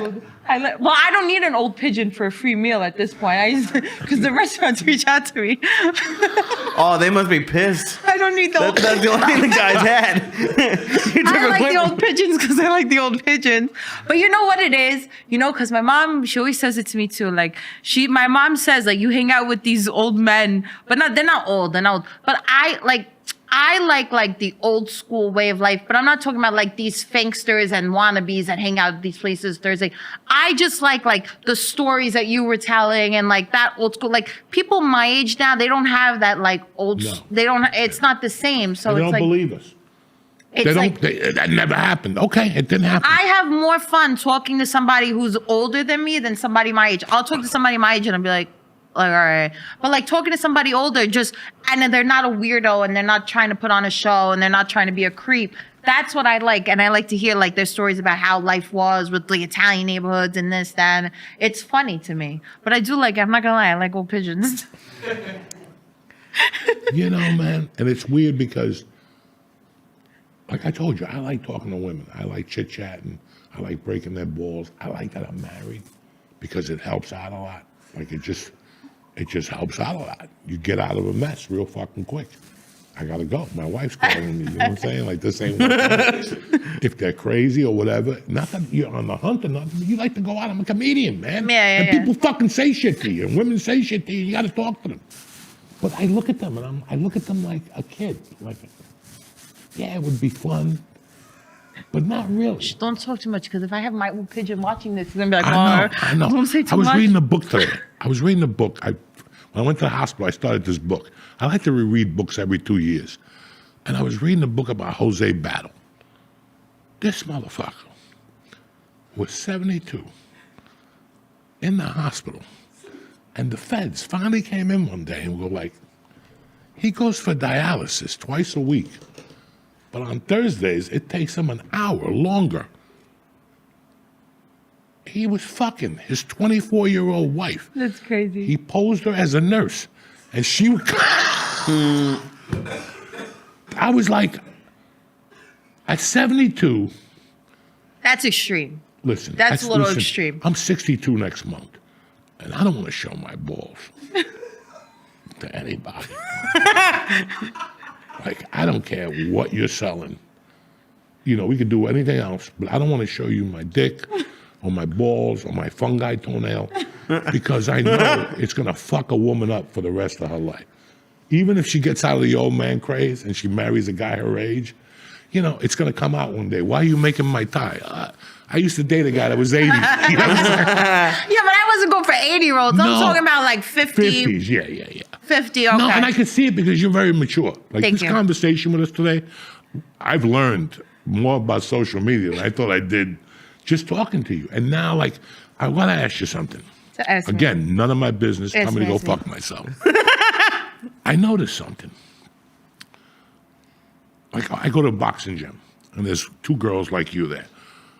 Young, innocent. They love breaking my balls. They just love it. And I love them. You know, they Joey, what are you doing, Uncle Joey? Come over here and punch me in the head. You know, whatever the fuck they want me to do. You know, because young girls are fucking nuts. So the one girl came up to me, she's like, Uncle Joey, you don't follow me. And it's like my daughter came downstairs with 5 of her girlfriends. They're like, Uncle Joey, follow us on Instagram. I'm like, listen, you 5 little dirty bitches. I am not fucking, because that's how they throw you in jail. They're fucking 12. They're 12. I'm not gonna follow you 5 dirty bitches, okay? So get out of my fucking basement. They all went upstairs with long faces. Like, no, I didn't call them bitches, but I ain't following you. And especially that, like, I don't know who I'm following. So I followed her, and it's really weird. Like, I see, she's a fitness chick. She trains Pilates, and she does this. No men. In that whole fucking thing of hers, there's not one man. And this girl could have any man she wants. No bikini shots, nothing like that. But I've noticed a couple girls that age now, no men. Why? I don't know. I think with me, because I have such a big following on social media, I think people get intimidated. You know, even if like, let's say like they're like, you know, they're established and they have this, like I went out with one person who's like the love of my life. So if he's watching this. Okay. And like we went out to eat and he's like very established, like in Long Island, we went out to eat. They put us at this little table. Then they caught wind that it was me. So they come over, they're like, oh, do you want to sit here? And it was like this huge, big round table. And we were like, no, we're fine sitting here. And after like they walked away, he's like, oh, you know, they knew who you were. That's why they wanted to move us to the big table instead of the little table. And then I was like, oh, and I was like, shit, like this is awkward because like I don't want somebody to think like, oh, like I have all this pull, like, and I think maybe that intimidates people, like that I have pull, and it's like, Why would that intimidate somebody? That'd be. I'd love to go to a restaurant. I don't know. Maybe here's a better table. Here's some appetizers. No, I don't know. Like, what do you think? About what? Those edibles kicked in. Like if you're like out with somebody and like you think like you like, you know, like, but he's nice. He doesn't think who he is. But you're out, and then like, oh, like they're putting on a show for the person that you're out to dinner with, and then he's an older guy, I'm young, whatever. They might start to get a little insecure. Maybe like, it's different for women, because like for guys, like we're the ones who are supposed to show off. I think that's what it is. Okay. I think it's like a like, you know, like imagine you were it single. emasculates someone. Right. Imagine you were single and like, but still a comic. Like you went to a place and like maybe they like made a big deal about you coming, but then she's saying she goes, and it's the opposite. And some guys are like a little bit insecure about a woman being like the more important one or more well-known one. I think that's what my problem is. Well, let me show you something. But you know what? I Also, saw I'm a today. little crazy. I'm not gonna lie, I'm a little crazy. I'm gonna show you. I saw something today. All right, show me. This is the funniest thing I've seen all fucking day. I hope it comes through.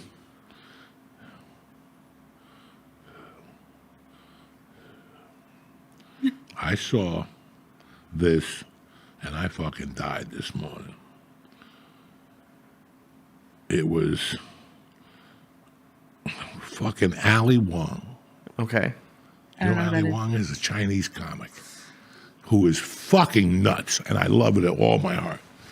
And she goes, you'll never have the idea what it feels like a woman with more money than you sucking your dick. That was on after your reel this morning, and I'm like, God damn, Allie. And she went at it. She was, I'm trying to find it. It was like 4 minutes of her going, it's spectacular. I talk because she's a nasty bitch. Yeah. So she was just ratting shit out. And I'm sitting there going, wow, that's a fucking pretty interesting thing. Right. If your wife made that much more money than you, what would the dynamic be in your house? Like, what would the dynamic be? Like, if your wife obviously made $10 million, like it's expected for the guy to be like a professional sports guy, and he makes $85 million a year, and his wife could be a housemaker. But flip that around. Well, that's what they call them, right? Homemakers, right? I want to be a homemaker. You do? I do. Really? I do. I go through like phases. So like I'm done with like social media. I always say like I want to get like I'll get married tomorrow, arranged marriage, delete all my social media, do homemaker for a little bit, and then I have my next phase after that. But like I want to do like a homemaker. I don't know. But you know why? I grew up, my mom was a homemaker, my nonna was a homemaker, her mom. That's just what I know. Homemakers. Well, we're talking about homemakers. As you know, from liking older men, I got to pee. So we'll be back after DraftKings and everybody else we're talking about today. Yo, if you want your nicotine fix with all the smoke and tobacco, nicotine pouches are the way to go. They're made with natural coconut fiber filling and all natural flavor. It's cleaner, it's more authentic, and you're gonna love it. They're so slim, they're basically invisible. So when you pop one, nobody knows nothing about it. Listen, I tried them. I was jiggling up and down. I liked it. They got 10 different flavors, so you can keep switching it up and not get used to the same flavor. I don't know what you're doing with your life, but make the switch to nicotine pouches today. You're going to love these things. And right now, the church family gets 35% off when you order through our exclusive link. Look at the link, our exclusive link, nickpouches.com/church. nickpouches.com/church. This isn't just for your first purchase. Use it up to 3 times. That's right. 3 times, 35% off. That's 5%. nickpouches.com/church. That's nykdpouches.com/church. Nick products are only for adults of legal age, and every order is age verified. Warning, this product contains nicotine, and as you know, nicotine is an addictive chemical. What's up, you savages? Uncle Joey here to talk to you about the Super Bowl. This ain't the Tiny Bowl. This is the Super Bowl. It's time to get on the action with DraftKings Sportsbook, an official sports betting partner of Super Bowl 59. Wow, 59. I'm 62. New DraftKings customers can get $5. Just bet $5 to get $200 in bonus bets instantly. Listen, $5 to get $200 in bonus bets instantly, and now's the best time to get started. Pop in the popcorn, fry up some wings, put your money where your mouth is. You know all about football. Let's see what you got. Download the DraftKings Sportsbook app. Press in code Joey. That's Joey. That's code Joey for new customers only to get $200 in bonus bets instantly when you bet just $5. Only on DraftKings Sportsbook, where the crown is yours. Now download the app and let's get this Super Bowl party started, Jack. Gambling problem? Call 1-800-GAMBLER. In New York, call 877-8-HOPE-NY or text HOPE-NY 467-369. In Connecticut, help is available for problem gambling. Call 888-789-7777 or visit ccpg.org. Please play responsibly. On behalf of Boot Hill Casino and Resort in Kansas, 21 and over, age and eligibility varies by jurisdiction. Void in Ontario. New customers only. Bonus bets expire 168 hours after issuance. For additional terms and responsible gaming resources, see dkng.co/audio. We're back, bitches. Don't forget, Super Bowl's coming. 2 weeks. Download that app. So anyway, back to you. Because it's getting interesting now. Talk to me about your dad. Oh, so my dad passed away when I was young. How old? 9. Wow, I'm sorry. So it's okay. A lot of people, they're always like, where's your dad? Where's your dad? Where's your dad? That's why I don't post my dad. But I'm not like, I don't look for pity parties. So I don't even tell people unless like they flat out. Like I'll never be like, oh, I hate my life. My dad died when I was young. No, now I know your mom's available. My mom's gonna eat this up. And you know what's so funny? Going back to what we were saying about like the older people on Thursday nights. Like my mom makes fun of those people, even though that's her demographic. She always says like she would never be one of those people like desperate, and she's like, I'd rather be at home. We were talking about my 5 German Shepherds. I'd rather be at home with the babies than be out like these people like just desperate. It does make you look, but again, like I like women, so I get it.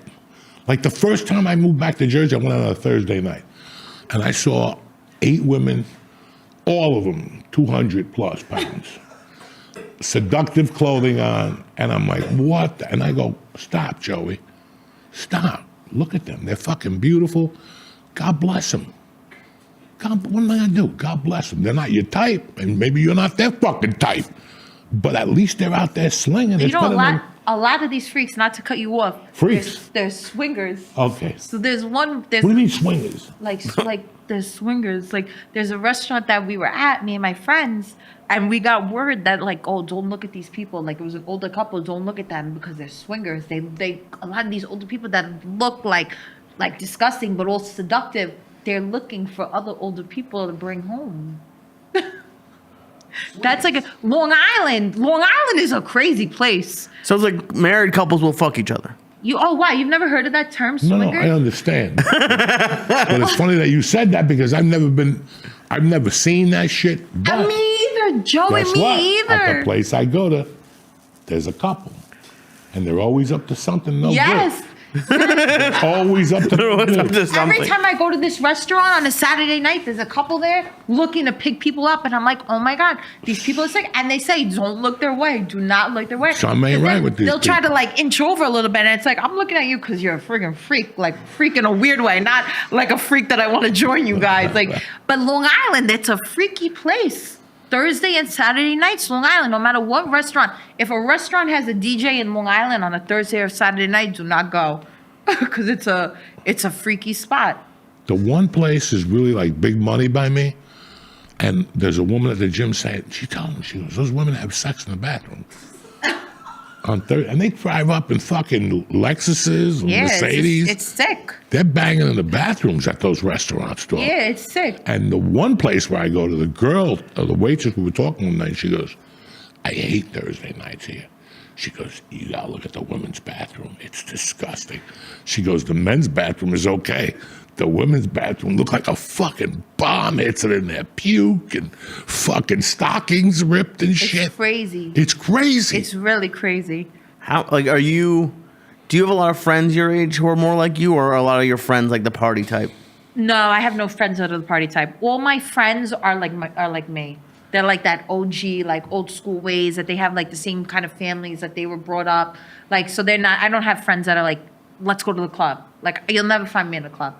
I'd rather be in these freaky restaurants, looking at these weirdos than actually be in like You a don't club. go to these clubs with like VIP bottles and all that. No. Not not- even when I was younger. Like, maybe I went once or twice, and it's like, it's just that you stand there like this. Like, I had to explain that to my mom the other day because she doesn't go out. So she thinks nightclubs are like how it was back in the day when she was going out, like in the 80s and the 90s. And I'm like, Mom, nightclubs are not like that. Like, you go to with the VIP bottles, and people just stand there, and they're all on drugs. Like, it's crazy. Like, going out in the city, I would never. I just never understood that whole, like It's we just grew- to show off. No, that's all it is, Yeah. basically. Like when we grew up, there was, you stood at the door like an idiot. The dude either knew you had a hookup, a cousin, you got in there, and you went in, and the drinks were like whatever, $8, and everybody drank, and But now you got to go sit in the back, and while Yeah. you're in there, hold on, security, fucking here from Oh my fucking. God. That's it. We're going to cut this part out. The guy's name that I'm dating is, like, see, my husband is. There you go, see? Here, step aside. And he walks in with like fucking 8 other guys that you could mug them. Like I would have taken that money 10 years ago right off the bat, like without even thinking, like where are they sitting? Let's go over there, take that cocaine, whatever the fuck they got. That's what it is now. And you walk in, I used to go to Vegas, and I would get sick to my fucking stomach. After the UFC fights, they'd take me out, and I go, I'm not doing this. And you go, and I'll tell you what else has died about the club life. Half of these motherfuckers shouldn't be in a club. Let's get to that. They're not that attractive. Yeah, but the lights are dark, so you don't know. Neither anybody. am I. But I go to Vegas, like when I'm walking back to my room and I see these people waiting online, and you got to start tapping them. Listen, you'd have a better time with that tomato and cheese soup in your room. Because they have it on the menu in Vegas, right? Remember, I always tell you, you can always get a cup of fucking tomato soup with cheese instead of putting yourself through. That's a bunch of young people.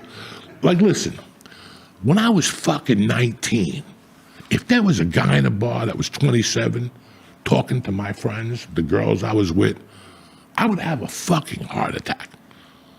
Okay? I would have a fucking heart attack to the point where we either rob them, get into a fight with them. It was always something.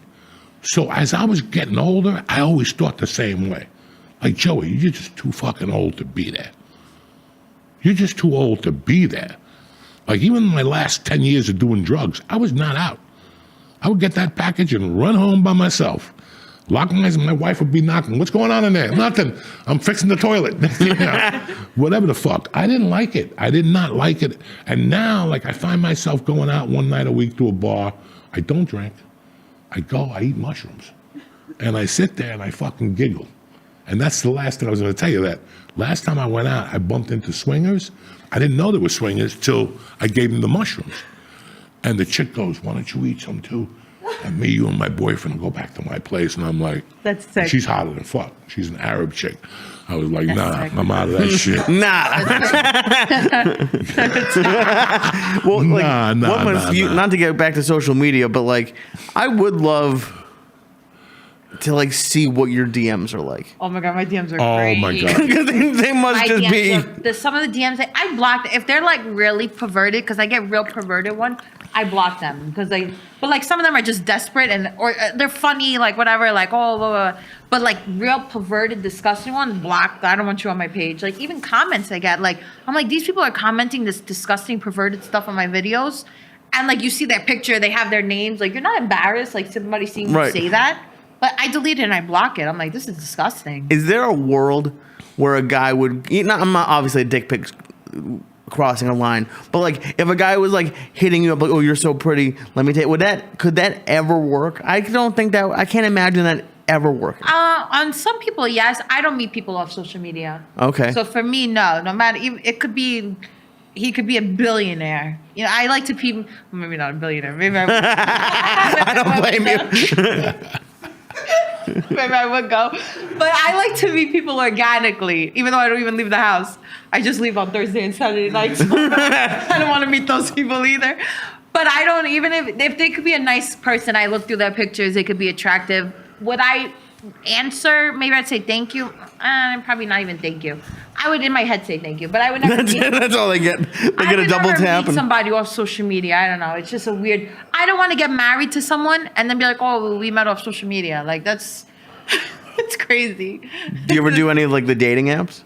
No, when I was younger, so it's so funny. When I was like 21, I had a boyfriend for like 3 or 4 years who loved you.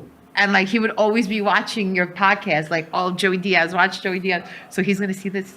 He's gonna go. Oh yeah. He's He's gonna what? cry. Hi. He's gonna see this. And he's gonna cry himself to sleep. But we met off of a dating app. But I was young. I was 21 at the time. Now at 27, would I meet somebody off the dating app? No. No, just like in real. Just real life. Okay. I like a real life. So you're organic- 27. Yes. I could tell you, I thought you were 25, but your presence is 34. Thank you. You see, a lot of 32. people used to say to me, "Oh, I thought you were older," and I used to take it like offensive. Because you like, just fucking confused the shit out of me. That I you used went to to get, like- college and the boyfriend. So I'm like, maybe I was right. Maybe she is in her 30s. But I it's used to just- get like, "What the fuck are you talking about?" I'm 30, like in my 30s. But then like people would explain it like, "Oh, you don't carry yourself like somebody in No, their you 20s," and then don't. I'm like, "All right," because I was saying, "What do I look old?" Like. Back in the day when I was like 16, 17 and somebody said to you, oh, you look older. And then it's like, oh, okay. Now I'm like 30. But yeah, I don't know. No, you don't look 30, but you Thank you. carry yourself. Thank you. You know, but that's like why you- I like an older crowd as opposed to my crowd. Because I've never met somebody like my age, like to go out, like the guy who was in love with you when I dated him when I was 21. He was 4 years older than me, but he was like a child. Like he was like, it was just so much that it made me like, Yeah. I need an older man. And ever since him, he ruined it for me. I was like, I need somebody older. Like I can't with somebody young because it's too different. Like the mindsets. Were you the same growing up? Because like even growing taking up. dating out of the thing, like Yeah. in high school or whatever, like my best friend in LA is sitting right there. It's just I've always connected more with people who are a little bit older Me than me. too. Yeah. Me too. Growing up, I always hung around my family too. Like, I don't have any cousins. I don't have any young people, like, besides my brothers and my family. So, like, I always was around, like, older people. Even, like, when I was little, and, like, I'd be sitting at, like, the grown-ups table with my nonna and their sisters and everyone, like, all, like, 70, 80-year-olds. And I'd be, like, 5 years old, and I'd be sitting there, like, having the time of my life around these older people. But I've always gravitated towards older people, and that's why I love working at the deli that I'm at. It's because it's all like 60, 70, 80-year-old Italians, like those old school Italians. And it's like, oh, I can relate to these people. Like, it's funny, like the shit they say, like you don't hear that anywhere else. But that little store, I'm like, this is the Twilight Zone. Like that all these freaks come in, and it's the best thing. But I've always gravitated I got to towards tell you something, man. You're the first woman I've met in a long time that I have to go home and hug my daughter tonight. You give me fucking faith. Thank you. I meet women, I got to go home and hug my daughter 2 times and go, what the fuck, man? What the fuck? But you're a different type of fucking egg, my friend. Thank you. And it's so funny going back to my dad passing away when I was younger. Like I always see like fatherless. I don't know if you've ever seen. You've probably seen it because you're younger. Like fatherless activities. Like it's like a joke. Like girls that grew up without fathers. Like they're like these monsters. Like pigs. Like So I'm like, shit, Did your I'm mom, fatherless. They're pigs. did your mom remarry? She did. So I grew up with a stepfather in the house. So And that's he was why. cool. Yeah. So and then I had my he was alright. He wasn't. Growing up with a stepfather is never. Never good. He was no. like kind of like a finkster, like a wannabe gangster. So like I didn't pay him any mind, What do but you call him? a finkster. Oh my God. When they're like the wannabe gangsters, they're finksters. Like he was like a finkster. But growing up, I had my uncles. So like I always say, like I grew up like my father passed away, but I had my uncles. So like my uncle Carlo, who I'm very close with, he's my godfather. Every weekend he would come over to my nana's house. He'd be taking us on vacation. He'd be taking us to Six Flags. He'd be taking us here. So it was never like we grew up without a father, even though we didn't. We like always had somebody like showing us love and like attention. It's funny today. I was talking to a friend of mine that you probably know, and we were talking about Catholicism. How I want to do a show about Barnabas. The guy that Jesus forgave on the cross.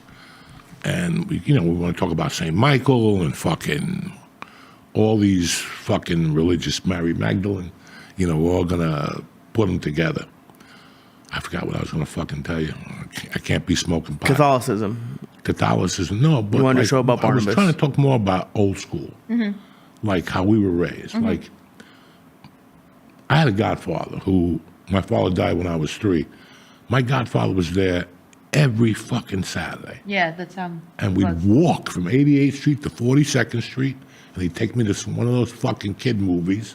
And then he told me, he goes, I'm not going to go to those pussy movies no more.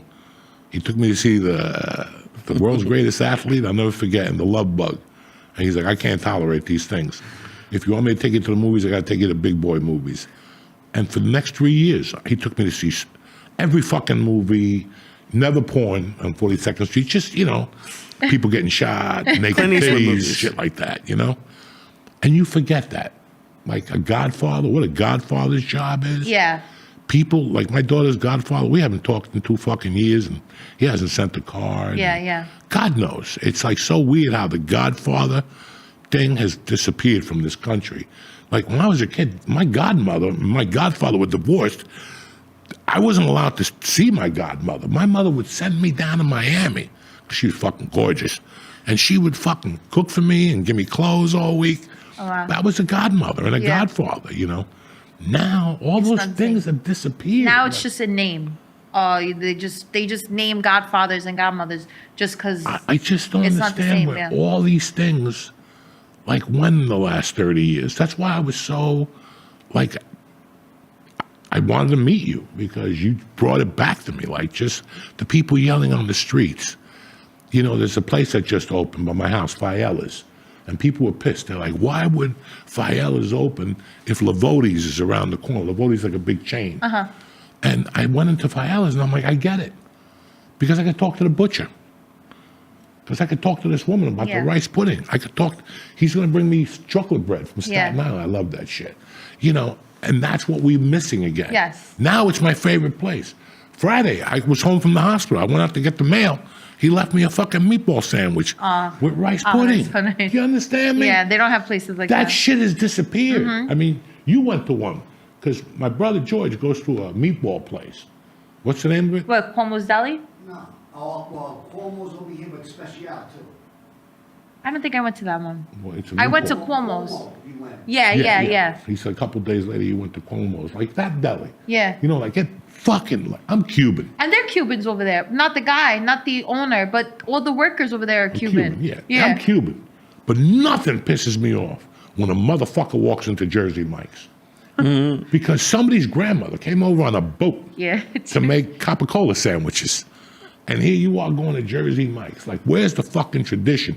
And the Italian kids are going in there. I'm not gonna lie, I've been to Jersey Mike's a couple of times. I know. And listen, not gonna lie. Listen, man, every once in a while, I think once a year, I eat Because you know Jersey what? Mike's. You know what it is? These Italian spots, they close early. Jersey Mike's is open until 10 o'clock.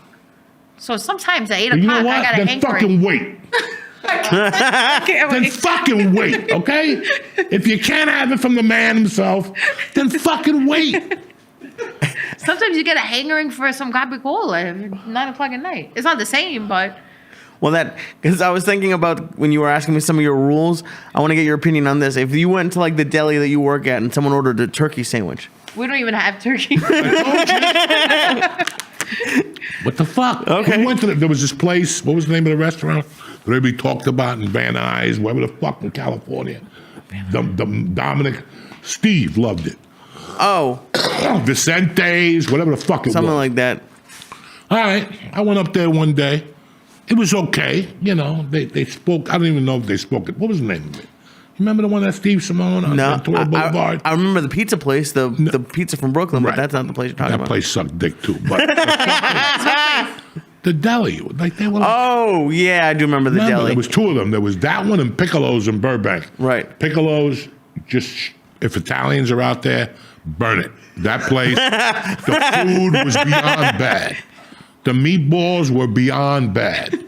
In California, the only good place to get good Italian food is up north, Santa Barbara. That motherfucker. There's a place up there that makes a lasagna with a meatball in the middle. Holy interesting. shit. Holy shit. But down in the city, all that, I went in there one day. I was like maybe in a bad mood. Going in there already, you know what I'm saying? Like, who am I going to bump into? And some motherfucker came in there with sandals and ordered a turkey sandwich on like fucking white bread. I thought I had to do everything and then he started complaining. Like, there's not enough salt on here. Listen. I hate that. Listen, get the fuck out of here. Go to ShopRite, all right? You're going to come in here. Domingos. I was trying to, yeah. Domingos. It's a good, Like, it's a all good that place shit for drives LA. me fucking insane. You have no idea how fucking like little things at restaurants, like all of a sudden waiters became really fucking annoying the last 4 years. They stand by you. Don't ever stand by me. Go away. Give me 5 minutes. You know, you tell a guy, give me 5 minutes, but he only goes where George is. And you're like, Now, do you think they do that to you because you're you? Because I've had restaurants do that to me because of social media, okay. which is annoying. I know what you mean. It's annoying. Listen, sometimes it's because of me. They think, I don't know. But if anybody knows me, I slept on the fucking park. So I'll eat with that dirty fucking fork. You know what I'm saying? Yeah, like, I'm one of yeah, those yeah, guys. yeah. I don't need. You ever see Pretty Women? No, I heard of it though. You ever see the Richard Gere? I've heard of the movie. Okay, she's a hooker. Yeah, and yeah, he yeah. takes her back one day, and she's eating strawberries and all this shit. And I don't know what he's talking about. And at one point, she goes, "Listen, I'm a sure thing." You know what I'm saying? Like, that's the same thing with me. Like, Yeah. it's a sure fucking thing. What are we talking about? Restaurant? You're talking about when it annoys you when the waiters are come over closed. you. Yeah, when the waiter comes over and it's just too much for me. Do you want bottled water or regular water? Just give me fucking water. Or do you want agua preminada, the lemon? Just give me the fucking water. I'm over here having a conversation. They don't read the room no more. God forbid I'm over proposing to you. God forbid. Leanne, I want to marry you. I want to be one of your old pigeons. Yeah, water or lemonada. Get the fuck out of here. They just don't know anymore. They just can't read the fucking room. You know, my daughter told me about a month ago. She's like, I don't want to go to restaurants no more. I go, why not? She goes, the waiters drive me fucking crazy. So if I take it out at my restaurant, I got to take it to the bar in the daytime. She loves the chicken parm from there, or she takes it to go. Dad, bring it for me to go. I don't want to deal with the waiters. She fucking hates it. My daughter's the only fucking kid that won't go for breakfast. Hates it. It's too much drama for her in the morning. Too much. Too many questions. That's cute. I asked her again the other day. I go, where do you want to go for breakfast? She's like, just too much drama. Dad. Too many questions. And I'm like, you know what? You're fucking right. You're fucking right. But all that stuff went away. I like to be left alone. Yeah. I'll call you. Leanne, what's up? I'm sorry, I know you're with the other table. Leanne, can you bring me the Monagot? You know, whatever the fuck it is. My favorite thing is because after the podcast, we've been going out to eat. I know Joey well enough where I can see when he's getting frustrated, and when like a server, you don't like when they're close, but when they disappeared and the food's taking too long, Oh, yeah. you Where's that garlic bread? you get so upset, and when you try so hard, I can see you like talking yourself off of a ledge in your head. So look, Listen, Brian, I like the Chinese led this country in service for a reason. You ever go to a Chinese restaurant? You sit, they come over, they give you that fucking menu, and you go, I don't even need it. Give me number 3. Throw hot sour soup in there. That motherfucker ain't coming back out unless he's got the soup, the water, and the chips. Don't come back out empty-handed. Now, people come out empty-handed. Like, where do you go? Where's my soup? You just go in there and go like this. That's the shit that drives me fucking crazy. Like, there's no more thought. Right. You know, there's no more. I went to one restaurant, great steak place, but they have the best hamburger in Jersey, supposedly. And it is a good fucking burger. And I asked the guy, I go, how do you have a burger and a steak? He goes, well, get 2 hamburgers and get a steak and chop it up, you know. At least the guy had a solution. Yeah. The other waiters were like, I went to another restaurant where I'm with my childhood friends. We're having a night out. And this motherfucker brings me a towel and doesn't bring it for the rest of my friends. Oh, that's fucked up. Then he brings my neighbor to the table that didn't even know I was there. I was on the other side of the restaurant. So this motherfucker went over there and said, Joey Diaz is here. And here's my neighbor. And all of a sudden my neighbor comes back there and they're staring at me like, hi, how are you? Good to, what can I do? Sit at the table? I already had 8 gorillas at the fucking table. It's like they don't think. Yeah. And I don't like to be bothered when I eat. Yeah. Like, I'm the type of guy, I just want to eat, keep it light. Let's talk about your boots. Let's talk about whatever. I don't want to get into politics. Oh, me either. I don't do that. Oh, my God. We me either. we went to a comedy club one night. They bring the pizza. In the words of my Italian predecessors, it was pure mouchard. This pizza, he's like, the best pizza you're ever gonna have. The fucking thing folded 18 fucking times. I just got it to put the mushrooms in to eat the pizza with. His buddy comes in, and now they want to talk about politics, my blood pressure. And I kept saying, guys, it's a pretty fucking small room in here. This guy, you saw him that night. Wouldn't shut the fuck up. I finally go, don't, no politics, get the fuck out. And he ran out of there because all those things, when I eat, I like to eat in fucking peace. Right. But today's world, you can't eat in peace. No. Who wants to take a fucking picture? Yeah. I'm over here telling my life story to this nice little girl. And you want to come over here and take a picture? And then if you don't, you're a bad guy. Yeah, how about I crack you in the fucking head? You're a piece of shit if you don't take a picture. Get the fuck out. And I tell them now, look where I am. Yesterday, I took my daughter to the mall. We're sitting outside one of those girl stores. You know, love me forever. I'm embarrassed enough that I'm in there. Across from Victoria's Secret. I'm looking like a fucking pedophile out there. So there's a chair. I turn the chair around and I sit looking at the corner like I'm in timeout. Because that's how I roll. I don't want nobody to see me there. At Victoria, my daughter, I told her, I said, we're not going into fucking Victoria's Secret because I'll fucking have a heart attack. But then I saw another place. Bring your old bra in, and they'll give you $20 for the bra. Airy. And I'm like, I'm going there. Go give them the old fucking stinky bra. She's like, Oh my God. So, I saw that same sign yesterday when I went to the mall. That's so funny. and that stuck with me all fucking day. Then I gotta wake up to Selena Gomez crying. What the fuck is wrong with that little Mexican bitch? Oh my God. These California people. Why are you crying? If you like the Mexicans so much, get on the bus. Tell Trump to pick you up. I'm over here sweating bullets. You don't see me walking the last couple days. My last name is Diaz. They might make a fucking mistake, and I'm calling you Collect from Colombia. It's the fucking truth. I know. I stay out of all that too. That's why I stick to food. I never go into anything. I know. too I deep. see that. I don't touch upon anything on my social media. But it's not. I don't want to say that I don't care, because you can't say that you don't care. But it's like I can't be stressed, because what is stressing going to do over these things? It's not going to do anything. Right. What are some of you heard what pisses Joey off? Like, what are 3 things that if you're going to a restaurant that's like hired you to go out, or even if they didn't hire you, like what are the 3 things that piss you off? I hate when people come up to me and ask me for pictures.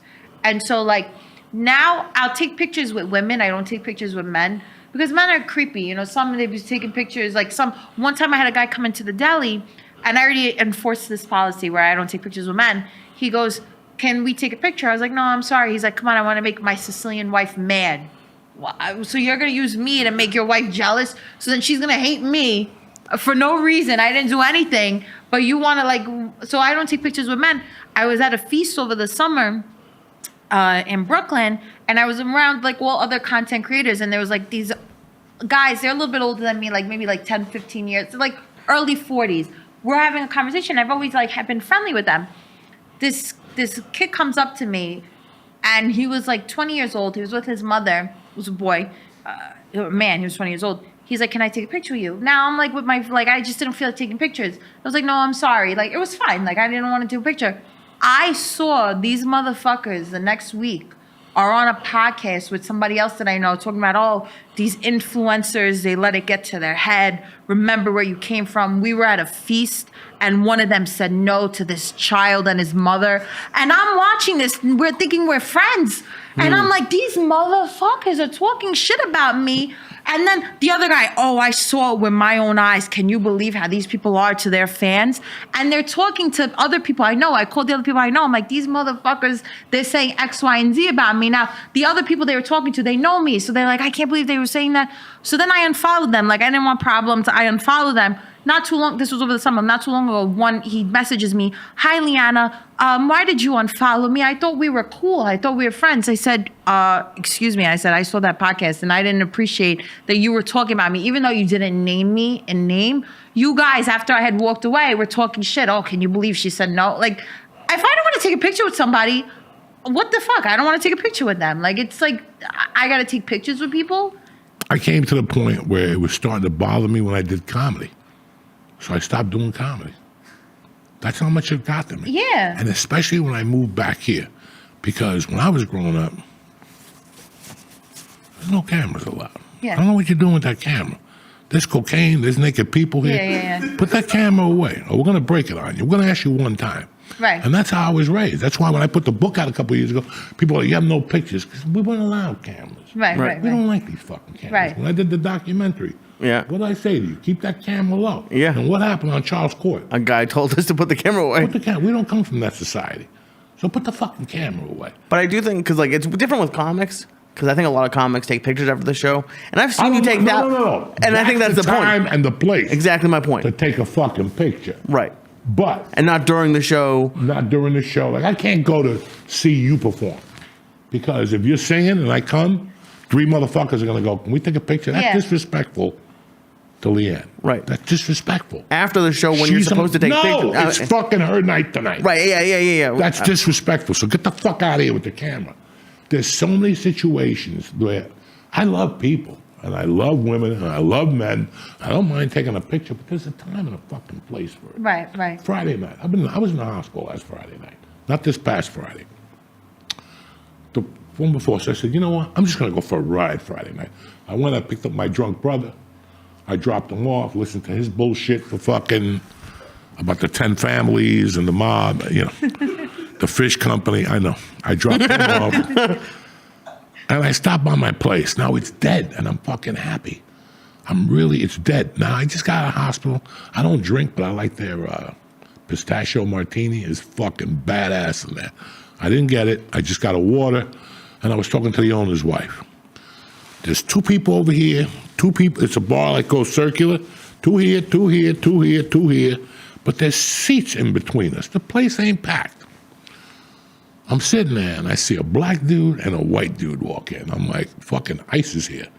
Because they both looked like they were big and shit, and they had, like, jackets. I didn't say a word. I just kept watching. There was a hockey game and political shit. And when I go to those places, I just look at the TV, because I don't want to get involved. Right. So I just talk to whoever I'm with, and I look at the TV. These 2 guys come back, but now they bring 8 guys back. Guess where they decide to stand? Right next to you. Like, to get closer, like, I want to meet you. Yeah. Like, I'm over here looking at a phone, I was sending old podcast videos to my daughter. That's what I was doing at the bar at 10:15. I just knew I wasn't going home till 10:30. I couldn't walk in my house.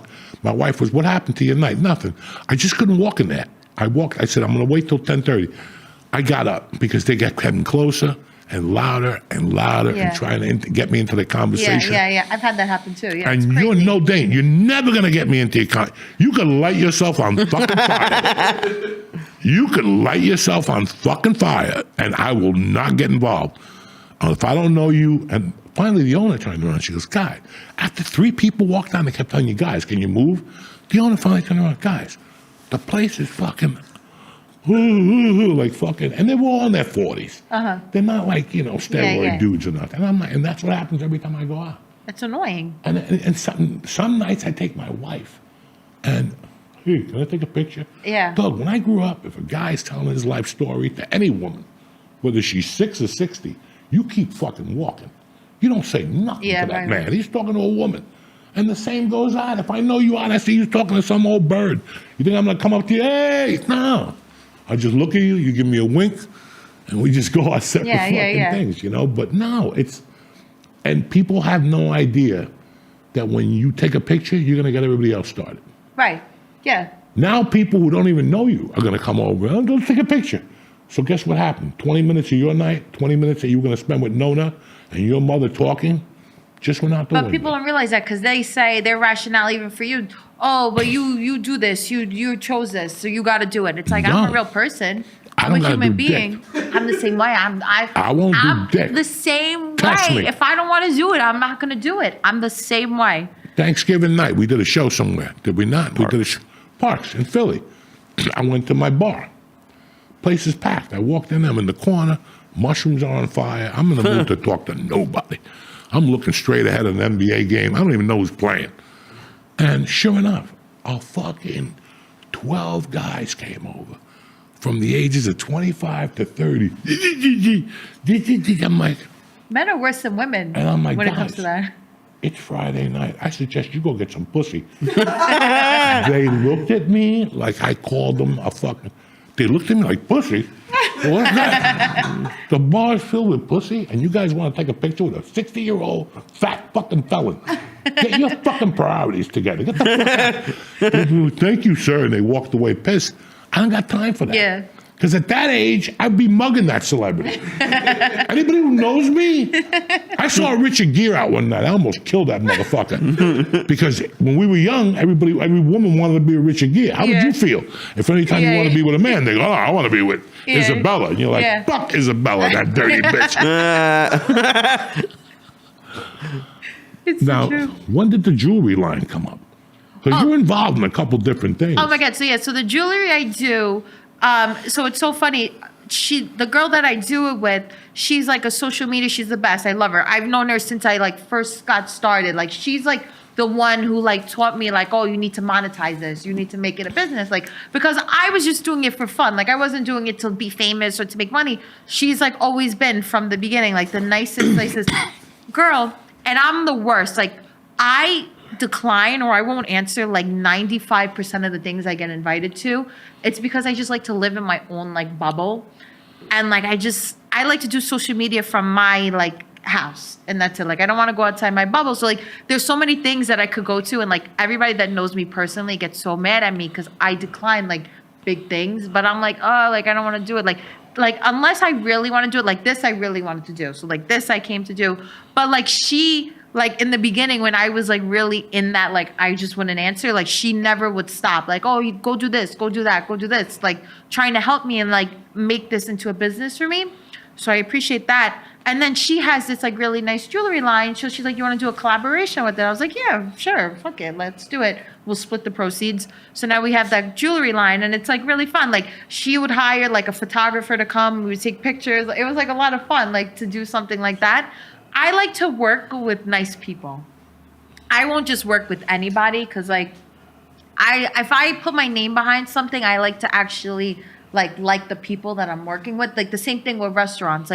I won't go to a restaurant if the staff is rude or fucked up or like some restaurants. There's this one restaurant that I go to. I don't know. The girls that work there, they're the biggest bitches I've ever met in my life. I'll walk into the restaurant like this. They'll look at me and I'm fuck, shit. Like, I'll never come back here again. Like, it's simple. Like, you know, like, well, excuse me. Like, I hate that. And, like, I like to be friends with everybody. So, like, when I see that, like, I'm not the type, like, I have girlfriends that, like, they'll see that and they'll be like, all right, let's do something. Like, me, like, I don't want to, like, I just will never come back. So, like, there's a restaurant, like, I just will never come back there because, like, the girls that work there make me feel so uncomfortable for no reason. I don't know how I started talking about this. But, all right, so going back to restaurants. So, like, that restaurant, I probably would never post again because, like, there's no need for that. I like restaurants where, like, they're really nice. Like, the staff is friendly. How did we start talking about this? I'm rambling. Those you were talking about your jewelry line. You like nice people. Oh yeah, so I like nice people. So I like to work with nice people, and that the girl that I do it with, she's a very nice person. So I do think, getting back, you said something interesting about like you get invited to things that you don't go to. Something that Joey started like taught me in the beginning is like you don't want to have like everyone has the same video. So like if you went to all those things, everyone, like, I'm sure I've seen 8 videos about the same stuff. So like your stuff is always going to be unique, and it's like you don't need to go to like the pizza festival because every other person's going to be there. I never went. So I love like growing up in New York. New Jersey has feasts too, like the Italian feasts. Like I love them, like the Brooklyn feast. Like I like the one on 18th Avenue. I like the one in Williamsburg out in Brooklyn. Like I would go to those, and like I was like, I don't want to say I started it. Like I don't like to be like that. But like when I was going to these feasts, no influencers were going to these feasts. Like it was just, I was the only one doing this, maybe with one other person. Now I went to the feast last year. I went to one. I never went again because it's all, it's like, come on. Like if you weren't doing that from the beginning at these feasts, don't come. You know what I'm saying? Like, because then Is that they show up when the Yankees in the World Series. Yeah, right. There's a Yankee hat. Yeah, like don't come. Like make your own feast. Do not come to these feasts if you weren't there when I was doing it originally years ago when nobody was there. Because then it gets to the point where it's like everybody's showing Zeppelis, everybody's showing sausage and peppers, and it's like I don't want to do it anymore because everybody's showing everybody's it. doing it. And now you ruined my favorite thing. I'm mad. I love feasts. Now, if they want to look at this jewelry, where do they go? So the brand is Cosenza NYC, so they could go on that. But like I always say, like I don't like to push things on people. Like I'll never be like, buy this. Oh, I'm selling this. Buy this. I don't like to push things. Like if you want to buy it, if you want to support, but they're nice jewelry pieces. Like they're beautiful pieces. So like that I'll push, but I don't like to push things down the throat. Like I see like a lot of people do Cameo. You know Cameo? Do you do Cameo? Oh, okay, good. I want to talk shit. But like, I see people do Cameo. Like, oh, for $70, I'll send you a video saying happy birthday. Like, what? Like, who the fuck are you? Like, why? Like, you know what I'm saying? Some of them are a lot more than $70. Like, I see people like influencers like me, like charging people, and people buy it. And like me, I'm like, what the? Like, I would be embarrassed. Yeah. To charge somebody $100 of a video of me saying, hi, Tom, like, congratulations. There's like, a lot of things you got to have your pride for. Yeah, that, yes. And there's enough money to go around. Yes. Unless you're there's enough money to go around. And at one point, you got to go, these are the things I'm doing. And these are the things I refuse to fucking do. And you got to stick to them. Right. It's like anything else, you know. You want success. If you don't want to be in that hole, then don't be in that hole no more. If they call you to be in that hole, go, no. It's a little bit of money, but yeah, it's like short films. You know, Right. SAG has these low-end movies. For 3 or 4 years, I got called on all the $100 a day movies until I go, fuck these bitches. Right. I said, it's time for them to pay me my money. Right. And guess what? All of a sudden, it went up. I took a year off from doing those stupid movies. What'd I lose, $4,000? Right. I lost nothing. And that's the same thing. You can't milk these people from every fucking direction. Right, because then nobody's going to watch you. And people want to support you. Yeah. We give them a free thing. When you go to a restaurant, you just save their time and you made it colorful for them. Right. Maybe they were thinking of taking their wife there. Right. You know what I mean? I was at a restaurant one night. I made a video. When I went to pay, somebody saw the video on Instagram and picked up the tab. Oh, that's nice. Called the restaurant. Wow. And they never said who Shit. it was. I want that to happen to me. Yeah, they never said What the hell are you old pigeons doing? But man, listen, this has been an education. I wish you were a breath of fucking fresh air. Thank you. I expected something completely fucking different. It was educational. You're beautiful. Thank you. Your mom, your family, you always got a home here. Thank you. I appreciate that. Anytime you want to come, use the place. Fucking, what, George? Oh, my Instagram. You can find me on Instagram, TikTok, La Italian Princess. Yeah, she's the Italian princess. Follow her, but you're always welcome here, man. Thank you. You were a fucking breath of fresh air. Thank you. I And had a lot of I'm gonna fun. get hit up for your info and shit, so, because that was, fuck, you took me to the fucking basement before. You took me to the basement. What's up with you, cocksucker? I'm doing good. I'm gonna be at Laugh It Up in Poughkeepsie, February 8th. That's my it? next big one. Headlining, right? That's gonna be a fun show. Yep. Right. And I'm at White Eagle Hall, the 12th, if my fucking lung doesn't collapse. Jesus Christ. If it does collapse, then I don't know when. You'll see me at the nearest hospital. I'll be playing at Neptune. Tickets are $2,200 because there's only 8 seats available. So knock yourself out. I want to thank you again, Thank really, you for for coming having me. down here. Thank you. Thank You're you, a guys. breath of fucking Thank fresh you. air. Make sure you follow her on Instagram if you like food. If you're in the New York area, Long Island, don't go fucking visit her anywhere. You dirty motherfuckers. And do not go out on Thursday and Saturday And don't nights. go out on Thursday and Saturday. Unless you're a freak. Yeah, unless you're a freak and you're fucking down and out. And before we go, a happiest of birthdays to my brother, Bob Lalingus, one of the brothers, one of the original fucking 8, along with Uki and a bunch of you motherfuckers. So we love you. We'll see you next week. Thank you. Love you. Thank you. Thank you. Lee, Happy birthday, bub. happy birthday, motherfuckers.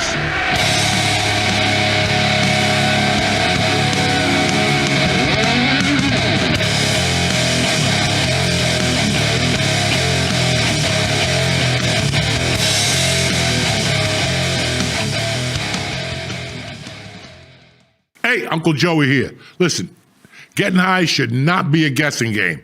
Choose the type of high you want with Via. Via's THC gummies and vapes and topicals and drops are the next level. Whether you're looking for some energy, better sleep, more intense focus, recovery, Via has the product for you. Me, I'm not looking for focus, recovery. I'm looking to see the devil and relax. You know what I'm saying? And if this is what you're looking for, Via is for you. Via is crafted from the highest quality hemp, sourced from independently owned American farms. That's right. No Chinese were killed to make this video. There's no medical card required, so you get this party started right away. If you're 21 and over, check out the link to Via in our description and press in code JOEY, Joey, to receive. You ready? 15% off. If you're new to Via, get a free gift of choice. Who's better than you? 15% off, a gift of choice, and you're seeing the devil with Uncle Joey. After the purchase, show support and tell them that we sent you. This year, enhance your everyday with Via.